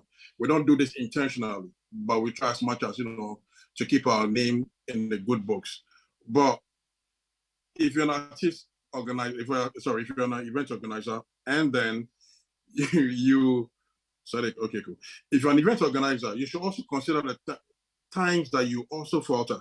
Listen, there are a lot of things that goes beyond closed doors with regards to how some promoters treat artists, especially the guys outside Ghana. I think I have had issues with people, especially Ghanaians outside Ghana, who organizes events. Not the popular ones, especially the new ones. Everybody wants to get into the event space. They don't even understand how it works. The fact that he has about $10,000 or $20,000 to throw at you, it feels like he can put together a show. They don't even understand how it works. You understand? If you ask an event organizer about work permit, he doesn't even know whether it works in the system or no. In America, you cannot perform without work permit. In the UK, same way. You get me? But the person will tell you, oh, so long as you're in the UK, come and perform. You get me? So, in as much as the artists might be, getting a lot of things wrong, we also need to educate some of the promoters. It has become that everybody who thinks has money that can put together a low show is a promoter. So therefore, they go ahead and then do all sort of things that they do. I mean, like I said from the beginning, I'm not sure any artist will deliberately say, "I will not go out there to perform." That's how come in our contract it states that if it's natural cause that delays me or prevents me from performing, then we'll probably have to reschedule. But in a case where I don't make it, yes, I will have to refund your money. And if there's some penalties, yes, I have to pay. Or but you see, it has always been a case of the artist didn't show up, the artist didn't do this or didn't do that. how many times do we as artists also come out to talk about the treatment some of these event organizers do? You know, in my case, I've done in both places though. But there are times that you go for an event and everything that you expected to be at the backstage for you to even keep you calm to get your performance right, it is not even there. You get me? There are times that it's so difficult, especially Ghanaian event organizers. I keep few days ago, I've been back and forth with some people. They don't even understand the space, bro. They will market this whole show like it's a BET for you to get into the space, and you look at the stage. It breaks you down. You understand? So some of these things we need to look at. When you send an artist like that to some event organizer, they'll tell you, "Oh, but it's too much. Is this? Is that? Is that? Is that?" Some of us wouldn't come to your hotel and spend all the money on drinks. Some of us are very, some of us are calm. We probably don't take so much alcohol or so much. We don't bring too many girls in the hotels and all that to cost, to give you bills. So sometimes you take girls to the hotels, huh? Some of the people. Okay. Bulldog knows them. So Bulldog knows them. No, I mean, we try as much as possible because listen, like I said, I fit in both shoes. So I'm concerned about the extra expenditure for the event organizer. All these things we do for these people, some of these guys. But when things go wrong, they don't come and say it. I've not heard a radio discussion or TV discussion talk about how some event organizers treated artists, even though the event went on. But we are quick to come and discuss or quick to criticize artists. In my case, like what happened in London, the guy, the next moment I saw him write on Facebook, "Oh, I want to help Ghanaian artists," but that wasn't the case. You said, "Oh, you have a friend has a club. Oh, bro, pass through for me. Or you already did London. This." I'm like, I'm now working on my work permit here in London because I didn't come here to perform. I came for media rounds. So it's you get me? So it was a passing through. So the money he paid me was, passing through money. But when we didn't turn up, he quickly went to write on social media. But if I had charged him the money that I charged for my performance, or he not getting me some stuff, I don't think I would have brought it out. So in as much as you want to paint the other shapes black, we also have to look at what are we as promoters also doing to make this artist very comfortable. I mean, but George, hold on. Yeah. Why did you collect the money in the first place when you weren't sure you could make it? No. I knew I was going to make it. Listen, it was a nightclub show. I know the club closed at 4 a.m. So moving from West London, somewhere North London to West London, probably was going to take me like 25 minutes drive. He said, "People are leaving, don't come." And I said, "Bro, we can drive. We can drive there. We can get there before 2:30. He said, "No." Meanwhile, I had people calling me for the club saying, "Oh, we are here at even 3 a.m. And this guy kept telling me, "You're not coming." Why? Because he saw us in another club, And I think it's not healthy. I mean, some of the artists go to Europe. We don't live there. So the short time that we spend there, we need to be able to utilize the moment and try as much as we can to sort almost all these guys. Okay. Yes, the artists are wrong for not showing up or for not coming for the shows. But in the case where if artists are also going to boycott shows for how they are treated, I'm sure we'll have an issue, especially people outside Ghana. All right, then. Okay. Yeah, because some of the event organizers there are not so professional. So in our case, these days, everywhere I am and everywhere that I want to go, I've planted managers there. If you want to deal with them. So you deal with them directly. Okay, that is from George Britton's camp. Thank you very much. Uncle Ken, you wanted to make a point? No, I wanted to ask George. Oh, okay. Go ahead, Uncle Ken. George. Yes, sir. Uncle Ken. George. Yes, George can hear you. Yeah, he can hear you. Are you sure he can hear you? Yes, he can hear you. Okay. He's responding. Yeah. Yes. George, there's been a few people saying that in your particular case, there's been a lot of instances where this has happened, where you've not been able to honor certain gigs. Why do you think that is true? Yeah. No, it's only 2 cases. One in Kumasi, which I did mention earlier. Reason was that the first event we were there, We actually drove to, Kumasi from Quaye. We were there and it rained, We actually drove. So I told the event organizer that, for the people to believe that Camilo is here, we had to drive to the venue, come on top of the roof whilst it was raining with an umbrella to announce to everybody that listen, Camilo is here. Hey, I'm here. Unfortunately, because of the rain, it needs to be rescheduled. That is one. And the second thing is what happened in London, that we were living where we were. We had Smith lunch because Smith was hosting us. It was about 1:30 to 2. And then when we were about leaving Smith's place to the guy's place, I called him and he said, it's 2:30. You guys will catch you like 2:45.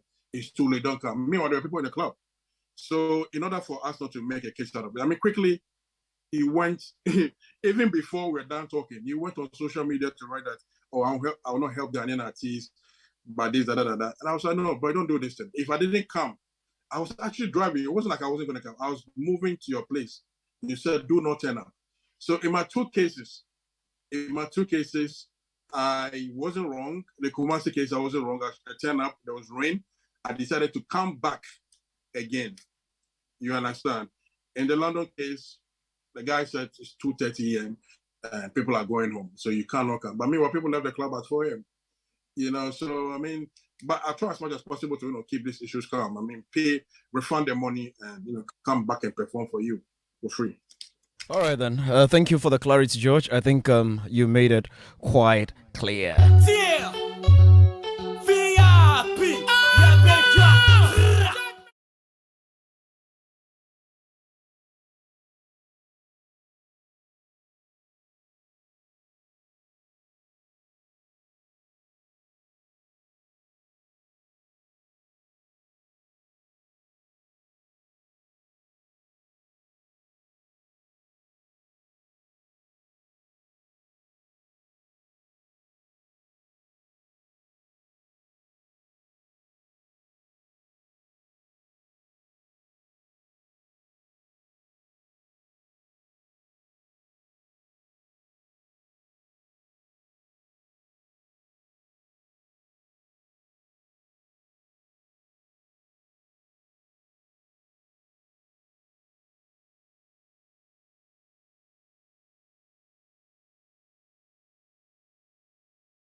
Across denominations, professions, and callings, taking charge of their sphere of influence and leading change by being light and salt in the territory of Ghana. This year's theme is Ghana at 65, assessing the role of the three arms of government and the church in promoting good governance. Deliberations will be led by four renowned speakers: Mr. Jacob Osei-Yaboah, Reverend J.F.K. Mensah, Dr. Kujo Sumning, and Mrs. Clara Berry Keseti. Thursday, 25th August, 6 p.m. at LIC, University of Ghana. Friday, 26th August, 6 p.m. at at ISA Conference Hall, University of Ghana. And Saturday, 27th August, 9 a.m. at LIC, University of Ghana, Lagos. All events will be broadcast live on Zoom, YouTube, and Facebook. Register to attend and purpose to rep up for the Lost Kingdom work. You can call us on 054 54 77771. 054 54 77771. For more on this event, see you soon. Media partners: Joy FM, Praise TV, Sunny FM. Dreams indeed do come true. This Sunday, we continue unraveling the story of a daring young Ghanaian and the founder of the agribusiness venture, Big Sam's Market. It's the springboard of Ajua Agbubulushi.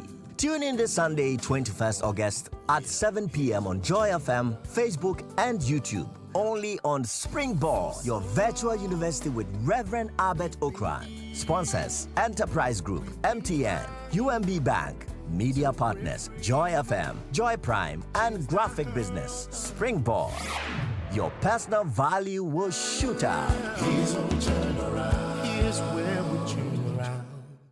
Brace yourselves for bigger secrets, better gossip, and spicier drama as the housemates get to spill all the tea. Nothing is off limits. Catch all the inside gist from the Big Brother Naija house on BBN Season 7, The Buzz, hosted by Toke Makiwa. Don't miss any episode of The Buzz every week, only on Showmax. Sign up at showmax.com.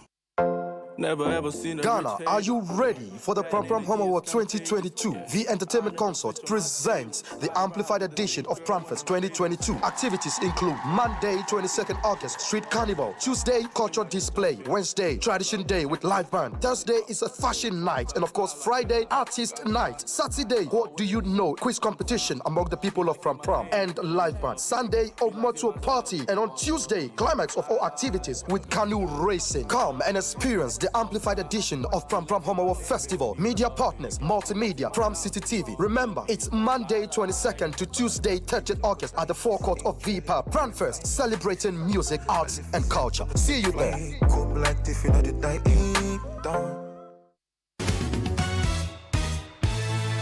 Welcome to Step Up.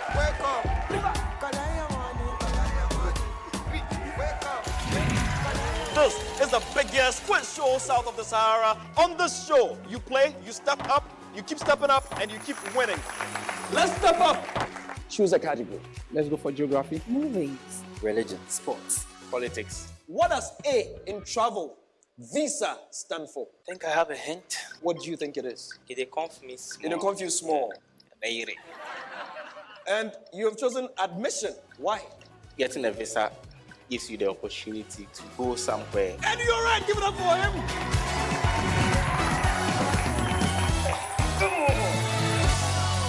Premiering this Sunday, 21st August at 7:30 p.m. on Joy Prime. Step Up is sponsored by Glovo. Order anything, we deliver in minutes. And Adansa Travels, feel life's beauty.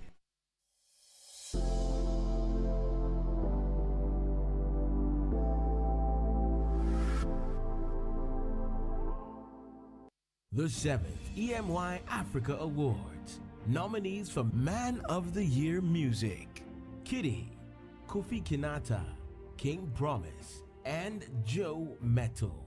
To vote for your favorite nominee, visit www.emyafrica.com and follow the prompt. Or like the nominees post on the EMY Africa Instagram page. Or text EMY plus the name of your preferred nominee and category to short code 1393. Voting ends on the 22nd of September 2022.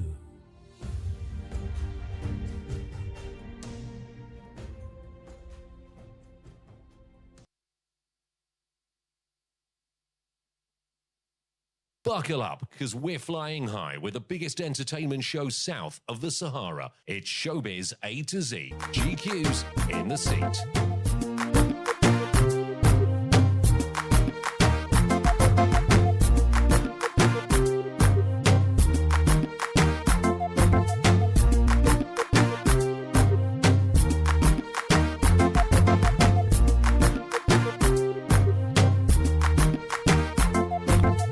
Check with your FM. It's 5 after 5 right here on Joy 99.7 FM. It's Saturday, 20th of August, 2022. It's Showbiz A to Z. In the studio, I've got my man, Kofi Donko, manager Celestine Donko. Budog's got Vanilla on lockdown, and he's going to do great things pretty soon. Do look out for that young man. He was here early on. Great conversation, great tune out there he's got with Medical. Go check it out. You'd love it. Sadiq is also here, CEO of 3 Music Network, founder Wilderland Festival. And of course, Uncle Kennedy is with here. He hosts Jazz on Joy and Ken's Music Mix. Now, if you want to be refreshed, High Five Chocolate Malt is the best bet for you. It's the first malt drink with a chocolate flavor designed to make you break loose and refreshes you most when needed with a perfect blend of chocolate and malt. You paired with some meat pie or some tea bread or bull flute or something, simply irresistible. Enjoy the malt and feel the chocolate. And just do take note of the change in price, and 500 ml now available at a wholesale price of 33 Ghana cedis a pack. High Five Chocolate Malt, the new normal. It is best served chilled, available in all supermarkets and shops, produced by Casapreco Company Limited. You want to buy in bulk? Just dial 0262 351 251 or 0272 133373. Of course, this is FDA approved.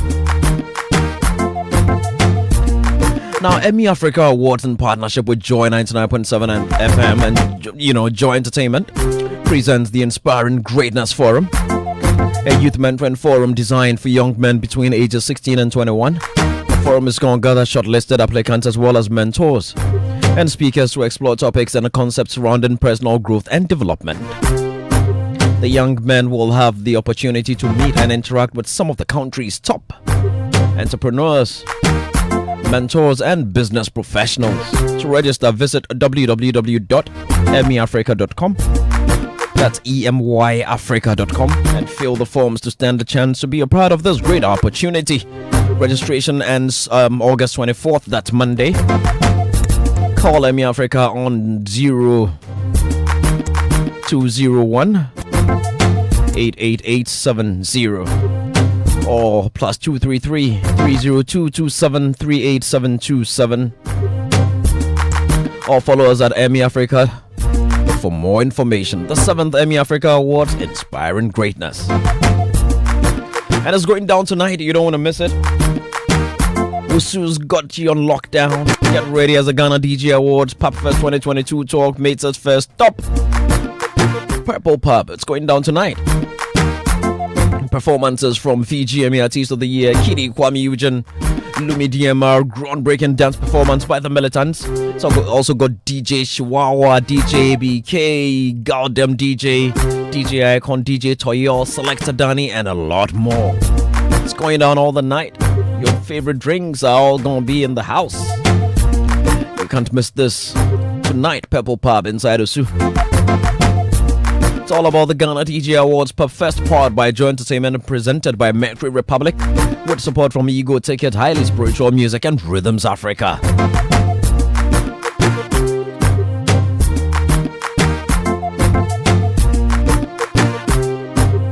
So we're still in the studio at Showbiz A to Z. I've got gentlemen in the studio. Let me just get back.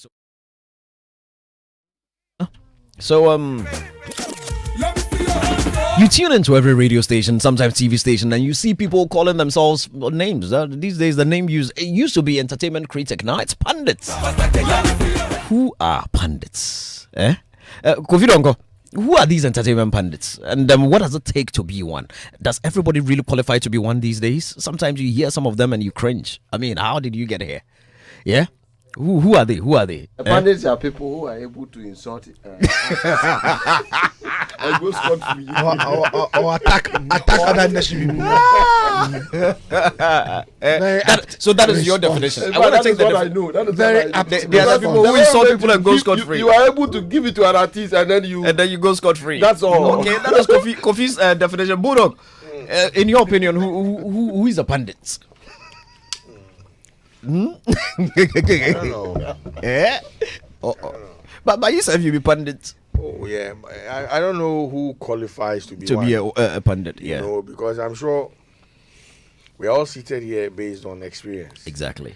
And so we're just here to share what we Ideas. know, and but you find other people seated on shows that have no experience or zilch, knowledge about what they are.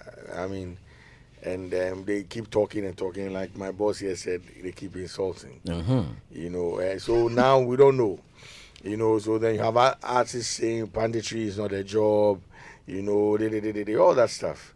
But I think they are an integral part of what we do. Exactly. And if nobody runs commentary on what is being done, then Charlie, it means we are not being noticed. We are not being noticed at all. Yeah, there are others that will say, this is the best pundit, that is the worst pundit. But it depends on where whoever is speaking is. There are pundits that have no alignment to anything. Yes, so they can speak. Go, no, even then they are Melino go tomorrow. So I'm aligned to Vanilla, right? Yeah. You understand what I'm saying? Yes. Or I'm aligned to maybe Shatta or fanatical pundit. You know what I'm saying? Yeah. Then I come and there's an issue. You should understand I need to protect my artist's brand. own gatekeeper. I need to protect my brand. Then the one who has no connection or alignment can just go off and say everything, and the people will call and say, they talk the matter. But I'm sure if they were in my shoes, they will understand that I need to manage the situation. You understand? So hey, I believe once you have some experience on the topic that is being discussed, or you have some knowledge about the industry in which you are, why not? You could come and you could share, be a pundit. share Okay, your views. Alaji. Yeah, obviously, a pundit should be somebody that has experience, insights, and understandings of any industry. Today when they are talking about finance or economy, do you think they will come and take Sadiq or Bulldog? So it should. It's just the way the media, and that's why I blame the media and the producers of media and everything in the way they go about filling them. Look, I'll tell you experience when I was at Viasat One. Yeah. Running programs, and I used to keep the people that would appear on the shows, because it was a personal ethic. I wouldn't allow just anybody that comes with this. It was one of the key problems that my producers, for instance, had issues with me, because they will go through, sometimes they won't get, and they will just get anybody that come in. I'm like, I need to know who is this person, who is that, what is his background. You do all of these things to ensure that the quality of what is about to be said is important. And that's where we blame them. Here, all producers do, they wait. The guy that doesn't do anything for industry, doesn't create any value whatsoever, doesn't have any serious expertise, and is a dead horse who can only maybe probably sit on social media and attack people actively doing it, is a guy that's taking to become a pundit. I'm like, how? There's nothing. If you put any serious issue, that all the things the person will say lacks any foresight, lacks any insight, lacks any experience, is full of attacks and sensationalism. Like Kofi said, people who just insult that's people. The point that I'm saying. And that's where I blame. And just walk away. And George, we are the problem. Of course, not Joy FM. You would have, it also sticks to the position of Joy FM, which is that the silent listeners are listening. Knowing the value you place on your audience informs the kind of people you bring here. But in other stations, you wonder whether from the programming management point, trickling down to the producers, the content producers, whether they understand their positioning, they understand their role in development, they understand their role in enabling industry enough to ensure that the people that they bring to enhance the thought leadership of industry are people that understand it, not noisemakers sitting on social media tearing down people, and because of that, tear down this guy, he get 10 comments. Bring him. He get 10 comments, bring him. And he can't say all the boom boom, and these are the people hailing the industry. Uncle again. Sadiq wants to cry. Sadiq wants to cry. And do you expect me to add anything to what has been said by this three gentlemen? Let me cross over to the bearded man on Zoom. George, who in your opinion is a pundit? Let's activate George's microphone, please. But I had something else to say. I'll come back to you. That's my own thing. No, I'll come back to you. Yeah, not George. Answer the question you asked. Not to answer the question. Yeah. Okay, Uncle Ken. Sorry, George.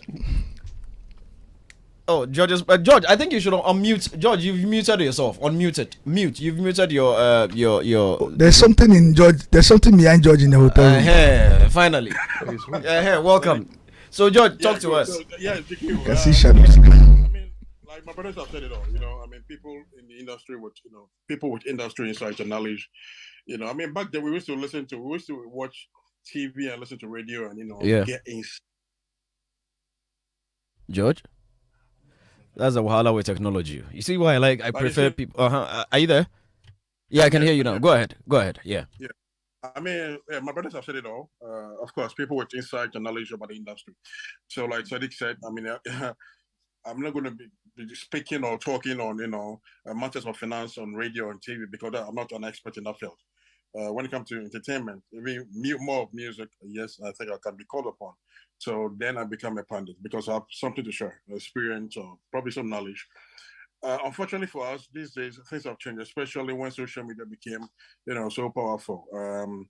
Like you said, anyone that has too many comments on his status gets to be a pundit. I mean, when I was actively, playing a role of a pundit, there were times that I go on some TV stations and the person next to me is really popular on social media. I mean, you look at him, he has done, almost nothing in the industry, but the fact that you can actually run somebody down gives him the chance to sit on TV and radio. I think that has come to reduce the quality some people place on pundits these days. And then again, most media houses will tell you, hello?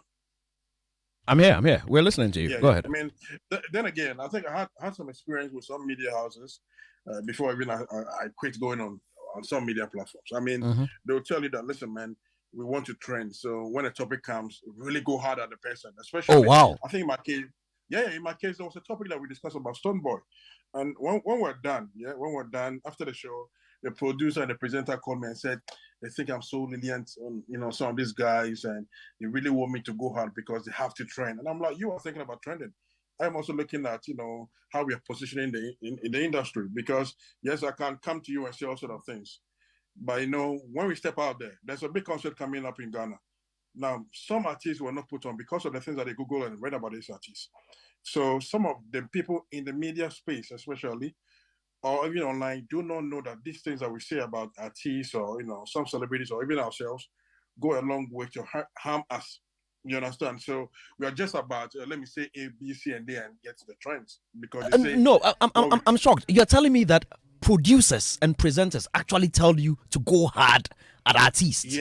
Yes.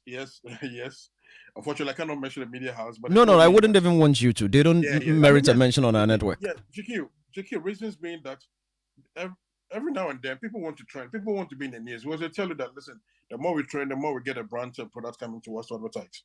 So therefore, when a topic is dropped, punch him hard, But because of what I said and the experience that I've gained in the industry, you have to look at both sides in judging people, Yes, Shota already didn't come for the show. What happened from Akwaba's end? Cases like this, Yes, Sadiq can promise. What happened with Kim Promise? What happened with Sadiq? There are times that, we just have to be very careful with the things we say on TV and radio. But some of these people do not care. I mean, they care less. All they want is, insult him, get us trending and, we're going to get a buzz. And especially, there are some presenters that call you and they want you to curse somebody or insult somebody or say pretty nasty things about others so that you can trend. And unfortunately, where we came from, we're not brought up in that way. I came from, I was trained by Mr. Mensabi of GhanaMusic.com. We're trained to, project Ghana music, in every case. So anytime that opportunities like such are given to us, we try as much as we can to project. That doesn't mean that we cannot criticize. Yeah, of course. We can criticize, but it doesn't mean that you should insult. I would say it because I want to trend. Yeah. You understand? Yeah. So unfortunately, these days, it's difficult to listen to some radio stations, some TV stations, especially talking about entertainment industry, topics that they discuss about. And when you look at people sitting on the platform sharing the ideas, as I said, you might be what do I say? So that's the more reason you should always keep your locked right here on Joy 99.7 FM on Showbiz A to Z. I know, right? And I'm aware. So yes. So I think the pundits thing is losing it, but of course there are equally some good ones out there. Solid. You know, All right. Let me come into the studios. Uncle Ken. I mean, I am stunned for producers and presenters to actually call Budog. Did they call you, tell you when you come hard? Oh, how? Yeah. Because it means most of the shows that they go top self a day before the show. Exactly. You don't understand? Yeah. So I start before they do them started the show. So you don't tell me how to speak or what to say. You know me. Yeah, if you don't want me on your show, I'm not coming. Exactly. And I'm coming as a resource person. I'm actually coming to uplift your show. Exactly. Only so you can't tell me what to do. I say what I have to say. Yeah. You know, and say it as I see it. Exactly. George, that's what you get when you have a media industry that begins to put a lot more value on sensationalism. Yeah, they've begun to put value on sensationalism and as it relates to ratings. And so everybody wants to be sensational. Everybody wants to trend. Everybody's everybody's going about their work with that silver lining of purpose. Yeah. Without understanding that they are part of a value chain and their actions have an impact on that chain. Nobody. So I'm thinking, at what point does anybody stop in chasing the trends, in chasing the ratings? Yes, which are very important. At what point does somebody stop and think about social and industrial impact? At what point does somebody in the chain, from MD, whatever, to programming, to producers and everything, at what point does somebody pause and think about it and say, yes, it's a business, whatever, but you are also bound to behave ethically within a certain environment. That word doesn't exist. You know, how do you, and you decide that, let me destroy the value chain because I'm chasing it. Because it's a 360 thing, George. If you destroy the value chain, it comes back to you. You think you make money. You are not being progressive or looking into the future when you do that. You are just being, short-sighted, because you'll always come back and destroy it anyway if you destroy the value chain. Look, let me tell you something. When we started, for instance, 3 Music Awards, I knew a lot of media people, for instance, that wanted to pit us against VGMA because it was the thing to do prior to us coming in. And I kept on asking them why. Sometimes some of them would actually even be shocked that, why are you saying something for maybe VGMA? Why are you not also hitting hard? I'm like, look, it's a category. We all fall within a certain category. We can't tear down that category. You need to understand that there's a certain level of impact you bring within it. It is in my favor. It is in the favor of Charterhouse for all of us to build and ensure that that category is well off and strong enough. The perceptions about it is shaped well. And so I will not, if I know it, for instance, tear them down. To what extent? That what if I tear them down, automatically their sponsorship and everything comes to me. It's my favor to ensure that they stay strong enough to continue to provide value to the system. I can also continue to look at them, watch, learn. They can also look at us, watch and learn, and we can all grow together. That's important. Now that's me thinking, having that silver lining of purpose and thinking that, okay, look, it's a whole value chain we all need to do. At what point does a programming director, does a senior producer, does the producers and even the host begin to think about these things? I don't think senior management or board, the only thing they do for all media organizations, for instance, is to continuously hit at them for ratings and trends. Is that it? No. Interesting. Now, let me announce our WhatsApp line. It's 055-1111-997. You can be a part of the conversation. The problem here is our Ghanaian attitude. Whoever you are in life, you must follow structure and process. Example, Ghana are the Commonwealth Games in Birmingham 4x100 relay team. This one says Kofi is wrong. The manager is not managing the artist's personal life, rather managing the artist's professional life. Hence, the artist himself or herself must be disciplined. Okay, please do also add your names to your messages so that we can adequately identify. You can also send yours through on 055-1111-997. Uncle Ken, that was something you said you wanted to say. Yeah. Punditry matter. Yeah. It's not only, I think, the proliferation of the stations. Yes. Is part of the problem because almost every station need personnel to come and discuss matters, and sometimes they do not bother whether the people are well versed in the matters they come to discuss. So you get people who only come and try being sensational just for the ratings, like everybody has said, because that's where everybody will move on to. If somebody goes to demean an artist on a certain page, you will get a lot more people leaning towards that. Yeah. Other than somebody coming to praise an artist for good work done. True. You see, this is the problem that we have, and it stretches even into blogging. Yeah. As well. George, today, every Tom, Dick, and Harry can just go on social media, create something, and call him or herself a blogger. And decide on an agenda and go at people. In the past, just ask yourself, how many people could get into print media? When it was only print media at the time, how many people could get into print media to have a column? Even staying within our space, how many people could get into GBC? Yeah. You know, back then, but now, it's free for all. Because there are no regulations. Yeah, it's free for all. And anybody. And that's why I'm looking up to your organization. Atwag. Yes. You've been sworn in as president of Atwag. Yes. For the past month. Yeah, I think it's been about a month. It's been more than a month. Thank you. You're even helping my cause. In January. Was sworn in January. When did you have your... the brand refresh was just about a month ago. That was a brand refresh. Yes, but was sworn in about a month ago. But you were sworn in January. Yes, in January, not a month ago. And we're in what? August? We're in August. Yes, you it's have been this 8 months. esteemed platform, and you don't have a segment where you can propagate the good things that your organization will be doing? That would have to be discussed with my producer. It is not. This platform is not about George me or my personal. Atwag, no, hold on. Atwag is a non-profit. You asked. Let me learn. And me too. Let me finish. Okay. Atwag is a non-profit making organization. It is. Atwag is there to make sure that arts writers do have a structure, like we've been talking about here, and do the right things. And if anybody's going to stop you on this platform propagating that to the public, I would be surprised. Exactly.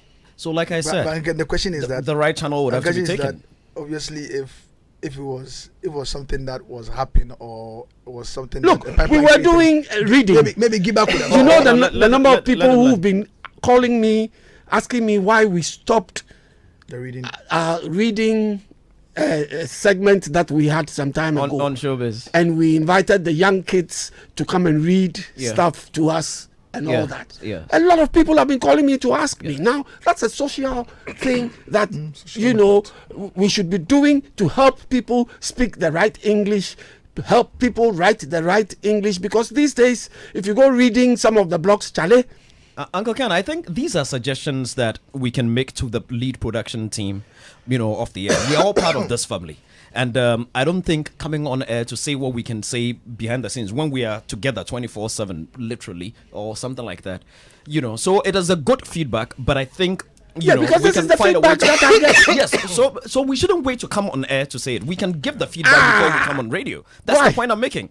But we shouldn't wait. We work here. When the people, we work here. No, I'm looking at your organization. Yes, I agree with you. I'm looking at Atwag. I agree with you. No, I'm making reference to the reading bit. Yeah. So the Atwag one, you have a point. The Atwag one, you have a point. It is something that I have been planning to take up with Philip. Yeah.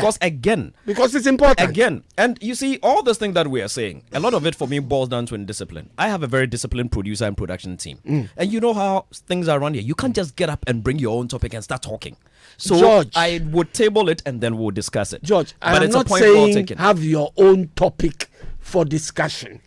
My point is, it's been 8 long months since you were sworn into office. Yes.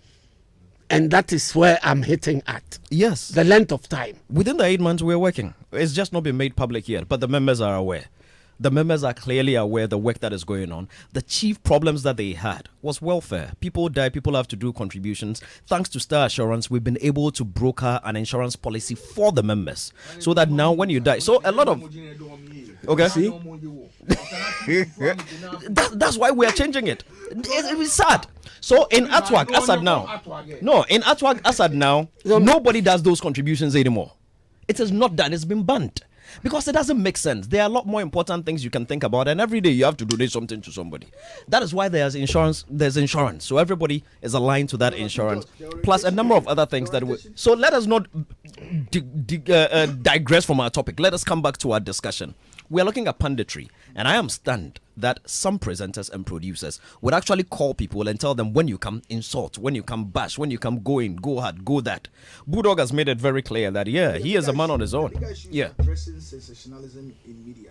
The sensationalism. That's a bigger issue. So that all of that envelopes the idea behind, creating, getting the pundits to speak about it. No, I don't have a problem with sensationalism. Do the right sensationalism. Yeah. Yes. Mm-hmm. When we talk about things that will progress, that will help, push that. Mm-hmm. You understand? No. So, because you can't take sensationalism out of the space. For me, the point I'm saying is that yes, you cannot take it out of. So let's qualify it. But if you understand your role in development or in developing the space where you said you are part of the value chain, you understand your role in terms of what you do and how it impacts everybody else, for instance. And as a producer, if you do not understand that role, or as a programming director, then you probably need to be fired.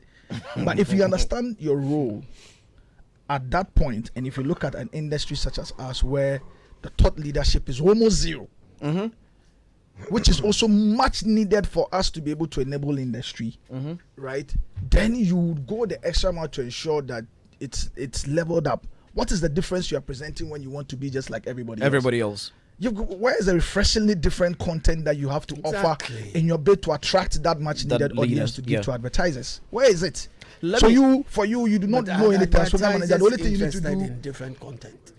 Well, but obviously they are not. They'll be interested in the numbers that you would attract for them. That's different content that will turn out that numbers for you. Let me bring Kofi into the conversation. Kofi, so when you're sitting back and you're listening to people critique your artist and using certain harsh words and all those things, how do you feel? What would you like? What do you feel like doing sometimes? I think that the microphones are live. Uncle Ken, your microphone is still live. Yeah. Yes, Kofi, go ahead. It's a very sad experience, and sometimes, most especially when it's coming for people who you really know that they don't know jack about what they're saying. So we just tend to ignore because there's very little you can do. It hurts. It really hurts. I remember there was an issue about a 40K USD video. Bruha Hadi sometime. Yes. And it was shocking that someone could just call you and it's like, I've heard this and we know that you people are not in good terms with Empress and blah blah blah. I have this issue with her. Just give me the information. When I go and sit on air, I want to fight. Wow. Who is fighting who? And most of these, it's a very sad. I don't really know how to express it, but the truth is that I think the people who we consider or want to be called pundits should really understand what punditry is about. Because it's very sad that you sit on radio to say all sort of things you want to say on TV, and you really don't even understand what you are saying. Those that ask you those things, give me the information, let me go and fight for you and say, is it for money or for what? Do they ask for money? What do they want? Nobody has asked me for money, Yeah. But you just realize that they have some kind of an issue with the person in question, and they feel that they have to align with you, assume that they have to align with you to fight a battle that you don't even know you have a battle to fight. Interesting. But do you think it is a personal thing? People want to be noticed, and I'm the one who dissed Shatawale. Is it like you feel it's a personal thing? Yes. Very few people,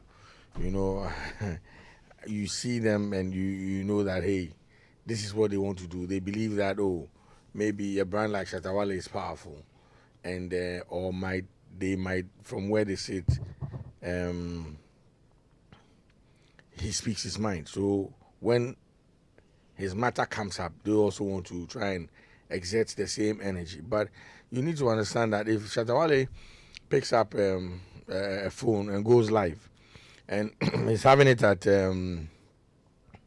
artist A or artist B, there should be some sort of a connection. Maybe they have an issue that is unsolved. and he's brought it out publicly.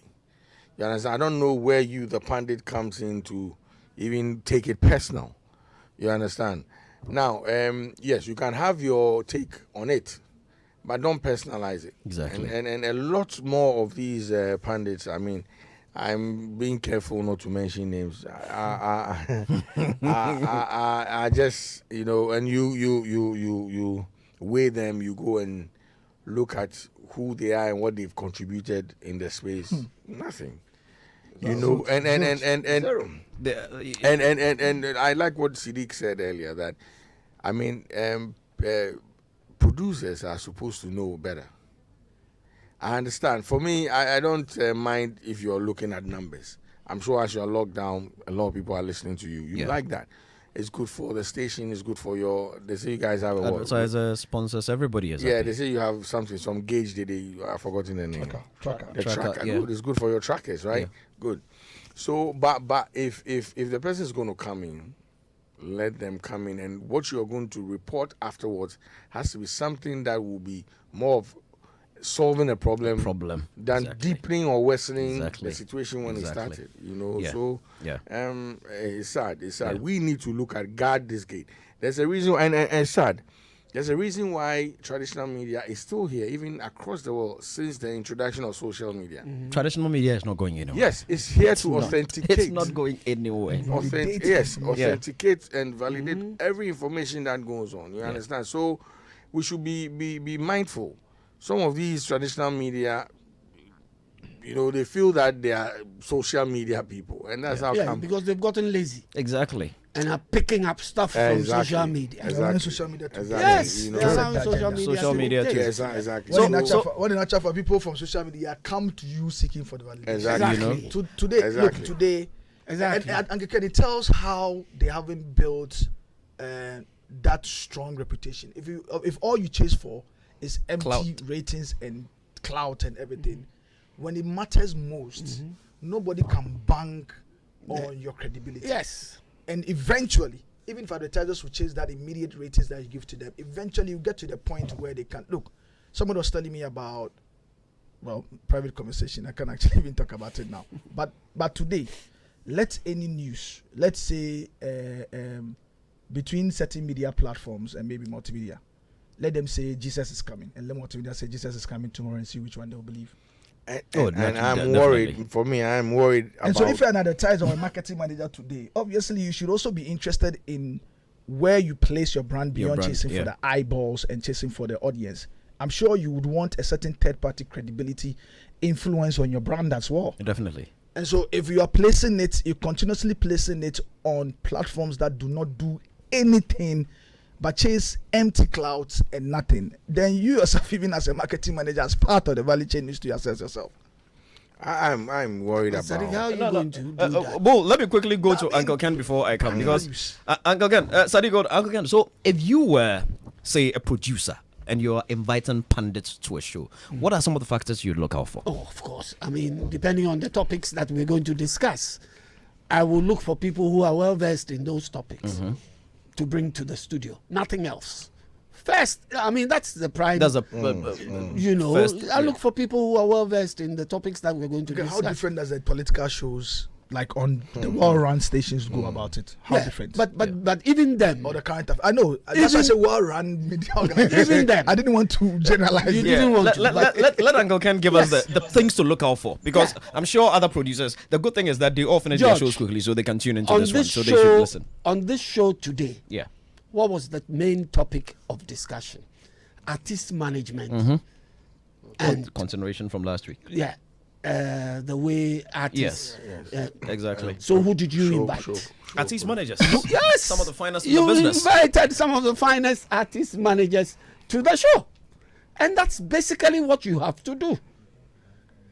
You know, if you wanted to sensationalize the whole topic, you would have gone for some rabble-rousers who would only come and sit here and accuse and mention names and damn things. But the people you invited today, even though most of them have suffered one way or the other, look at the way they treated the subject. Decorum. Yes. They've been very decorous. You know, and basically me, that's what I would do if I'm a producer. Solid. I'm going to go across to Zoom. My brother Robert Clare has been following the conversation. He says he would like to. Robert Clare. Yes, Robert Clare. Charterhouse. Charterhouse. Yes, exactly. Oh, Yes. Robert, good afternoon. Welcome to the show. Yes, how are you doing, my brother? George. Yeah. Robert, can you please park before you talk to us? We don't want any. We can see you're driving. Is it possible to park? Yeah, it is. Look at the background. You've parked. Okay, have you parked? Okay, the background. Yeah, now we can see you're not moving. So talk to us, my brother. Your thoughts on this one? I think so. Prior to starting this, getting into the space of punditry, I always had a lot of questions. Some of the questions were, what's the difference between a critic and a pundit? Who is a pundit? Mm-hmm. Whether they were supposed to work with the ethics of a journalist or not. They also needed to do research, to come and sit down and have conversations. What are the implications of irresponsible statements that are not true, that has got negative effect on an artist, hard built brand?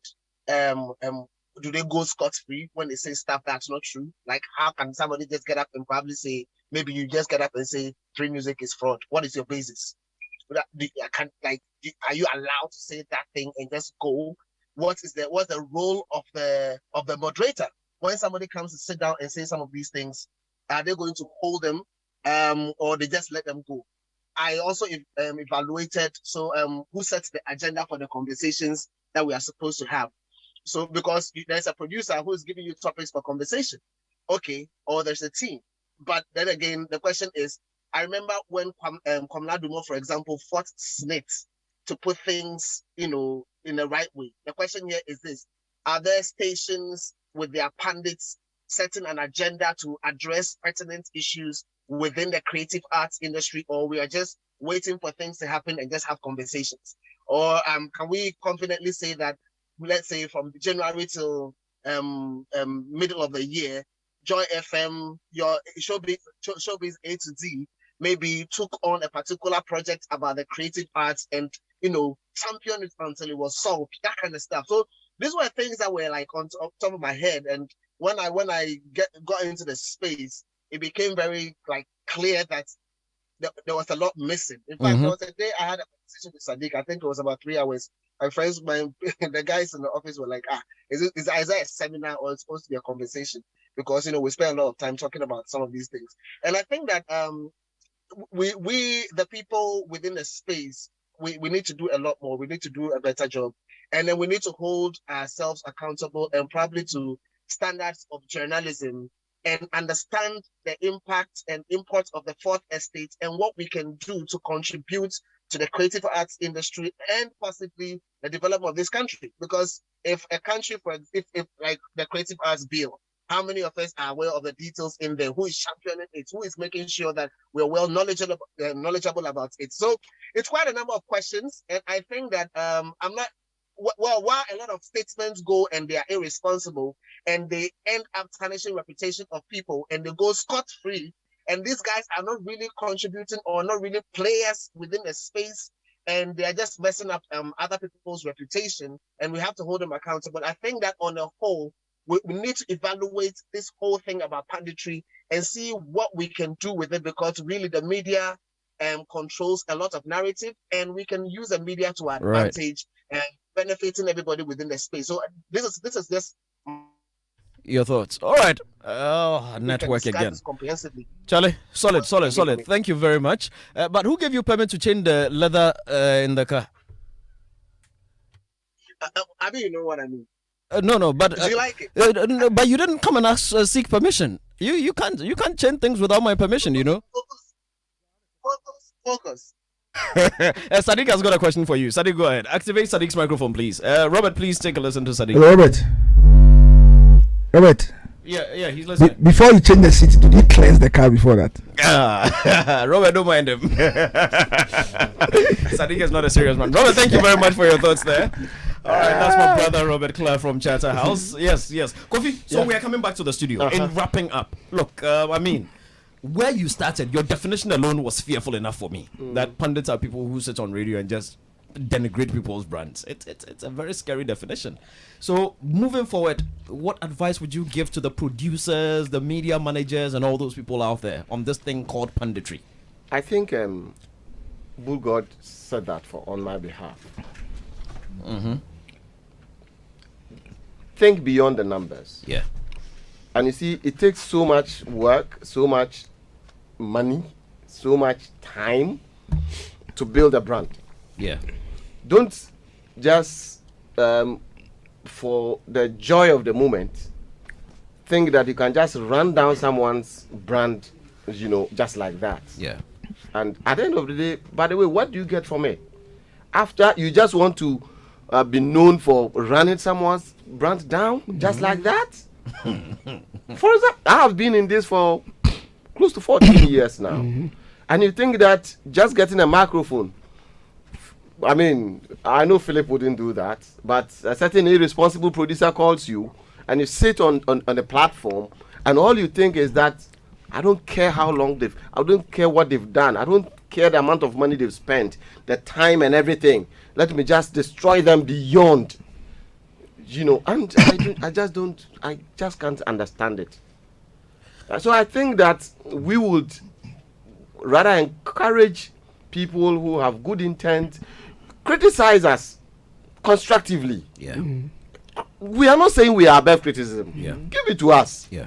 But please, don't do it to an extent where you are just doing damage. Yeah. And there's nothing good coming out of what you are saying because you want to trend. There's a particular radio station that I do not think that any artist I know or I have a relationship with, if I see on their flyer, I will encourage that person to go on that platform. Because they called me a number of times and I try to understand. Anytime I get an invitation for my artist, I try to understand what the show is about. And you realize that all they are into is trends. And so even if you go and they are looking for the least thing you will say, so they can put a trick on it and then they send it out their trends. And I don't think that's the way to go. That's not the way to grow our industry. If you really want our artists to go out there, if you really want to, and you see, this is a sad part of the whole thing. The story goes online and it is there forever. Boo. Final thoughts. There are producers out there, they are listening. All of them. The media managers, radio station, and even the pundits, they are all listening. There are a few that don't have training, and training is not in school. You can learn on the job. True. We learn every day. True. So they should look up to people that are doing a good job already. Yeah. And take a cue from that. Now, they also need to understand that nothing. I mean, my mom always says that when you throw a ball against the wall, it bounces back. It depends on how hard you throw the ball. True. Honestly, so they should look at it from that angle, that they will not go scot-free. I mean, yes, genuinely, you want to make sure this industry blossoms. So whoever that you're bringing on, yes, if there's an issue that the person is overstepping their boundaries, you should be able to call them. Check them small. Call them to order, and that's why there's a moderator yourself. True. Because usually you really will not know the person's. I mean, yes, there are others. I mean that are experienced, have well-versed knowledge in whatever is about to be discussed, but then can run into the bush sometimes, like I run myself. But then yes. Your duty. But realize that on this show, do you realize that on this show you've not been allowed to run into the bush? You've been contained. No, it is not. Sometimes it's not allowed. Sometimes it's encouraged. The platform. I think with Bulldog, I know Bulldog. I can trigger Bulldog into the bush right now. I know the exact question to ask. We'll go there. You understand? I know the exact question to ask. So I think maybe the presenters can also help. You've taken like you said, I believe this is the point I wanted to that make. you wanted. Please make it for me. I wanted to zero in on the presenters. Yes. On the presenters. Yeah. Because the presenters need to have in-depth knowledge. Exactly. About the topic. Yeah. So that if any pundit comes up with something ridiculous, you can put the pundit right. Right, yeah. But it's like the presenters themselves are not aware most of the times of the intricacies of the subject matter. and therefore allow. Sometimes they engineer it themselves. Maybe. Sometimes the presenters they definitely want to push you into that corner. Exactly. So in this case, in this instance, I say we should give George Quaye 2 shows. Oh yes, we should too, because George knows his onions. You know. We try. We try. Yeah, he knows his onions, and so would not allow you. When I tried to make a certain point, he stopped me in my tracks. No, sometimes we have to. Do you understand what I'm saying? Yes. So for Monday, we'll do an increment for GQ. Salary increment for GQ. No, and Uncle Ken, and thank you for that. But I should also give the production team a lot of props. Because sometimes when I come and sit here, even this punditry thing, I mean, it is me. Philip shouldn't be giving me questions. Sometimes it gets annoying, but he will give you questions and guide you. Go here, go there, go there. But I'm hoping that when I'm done, you'll not get chicken wings around. Oh no, you know, so that one they do well, and Anita, they will take good care of you. But I'm a you see, you are being sensational. We are going to the and I saw Philip. Yeah. I mean, doing his work. I've never seen him not doing his work. Yeah. You came here and you were excited about a song. Yeah. And he told you, hey. Yeah, you don't play that song here. Enjoy. No, not here. You can't do it. And I'll give it to him. Yeah. And he played it. Mr. Knight. About stop. Yeah. And actually, you know, interestingly enough, it was that I needed the instrumental of the song so that I could use to read the LPM, but unfortunately we picked the wrong one, and quickly we had to stop it. Okay, so Sadiq, your final thoughts, so we can go to our gentleman on Zoom and then close. Let's put everything at the doorsteps of the media. Yeah. If you look into the dream for every media manager, you understand that for the category, let's say English or mass market, at every point in time, there is a particular group of stations offering the Sky 4 that take almost 90% advertising budget. Yeah. And often most of these ones, either for TV or radio, I mean, aside the niche ones, are well-run ones that places value on credibility. Yeah. So I think that we need to place that it at their doorstep to say, think about the system sometimes, think about the credibility. It's very important. It's also needed for the business, most importantly. And then even for media managers or media planners as well. We need to get to the point where it's better to place a value on the credible platform with actually comparatively less ratings than a non-credible platform with plenty ratings. Easier said than done. Yeah, yes, exactly. But that's why I'm urging them to, because again, every insight has shown that every insight, all of the media planners and everything, studying everything has shown that placing value on credibility is important than placing it on the mass. Okay, gentlemen, thank you. George, very quickly, final thoughts on this so we can close. Makes it. Yes. Let's go to Zoom. Yes, and hear from George. George, go ahead.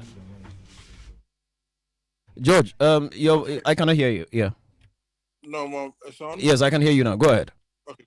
So, this does not just affect the media houses, or it affects them in a way that even some of the artists are even refusing to go on certain platforms.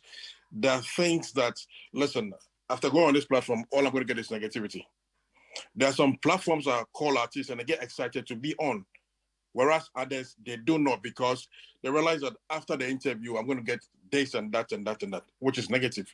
So I will encourage my colleagues, media, to, also develop that attitude of, projecting Ghana. I'm all about projecting Ghana, projecting Ghana and discussing what is very important, like my brother said, credibility is at stake in every level. Exactly. If we can put ourselves out there, if we can discuss, if we can criticize, if we can bring the experts, to the stations to discuss the matters at hand, I think we all end up learning, because every now and then we as even listeners or we as industry people, we want to learn more. All right. So let the producers, bring shout to Phil. Cheers. I think he's been doing great. Is Robert there? Can we quickly hear from Robert too before we go? Robert, we are closing on this one. Yeah. I'm George. So mine is pretty simple. I think that there's everything we are doing is situated within a bigger space, and we have to always look at the big picture. So I think that the media can contribute greatly to this particular space in terms of development. It wouldn't be a bad idea if the various media houses all had an agenda set, and the focus is for us to work on a particular area until there's a certain amount of success. If you can achieve that within the space of music, dance, all the elements of the creative arts, I think that even the lesser arts that are not getting some amount of attention and focus, it would help collectively to be able to advance the interests of the arts. So if we can, let's have an agenda, something the various stations or media houses can hold themselves to and go like, okay, this is my agenda for quarter 1 or quarter 2 for this particular year. And then after that, we'll pick up something else and then address it. Solid point. All right, Robert, thank you very much. Gentlemen, thank you also very much. That has been our show for today. Kofi Donko, I say thank you very much. A special love to my sister and my wife and my friend. You've got something coming? Let's activate Kofi's microphone, please. I cannot hear him. Yes, you were saying? Yes, I'm saying that she has something coming next Thursday. Oh, next Thursday we're releasing. Next Thursday. Beautiful. She's releasing something. Beautiful. Featuring Miss Masika from Kenya. Solid. We'll look forward to it. All right, Sadiq, thank you very much. Uncle Ken, thank you very much. Budok, thank you very much. And Robert Clark, Ashes, and George Britton, thank you all very much. Special thanks to the production team, led by Mr. Philip Nye, and of course Anita Tay. Not forgetting DJ Obeto, who dropped the sounds early on, and of course Crispy, who made you see us on social media. God willing, we're here again next week. But of course, Monday evening we're gonna be here with another exciting edition of the Late Night Express. My name is George Quaye. This has been Showbiz A to Z. Special thanks to Ghana's most reliable mobile telecommunications network, MTN. Of course, what are you doing today? And of course, high five Chocomold from Casapreco Company Limited. Yes, Sadiq, you were saying? Oh, one very important thing. I need receipts of the party that happened last week, and the Ken didn't take me. I need to know what happened, how the party went down. It's very, very important. It's very, very important. Ola,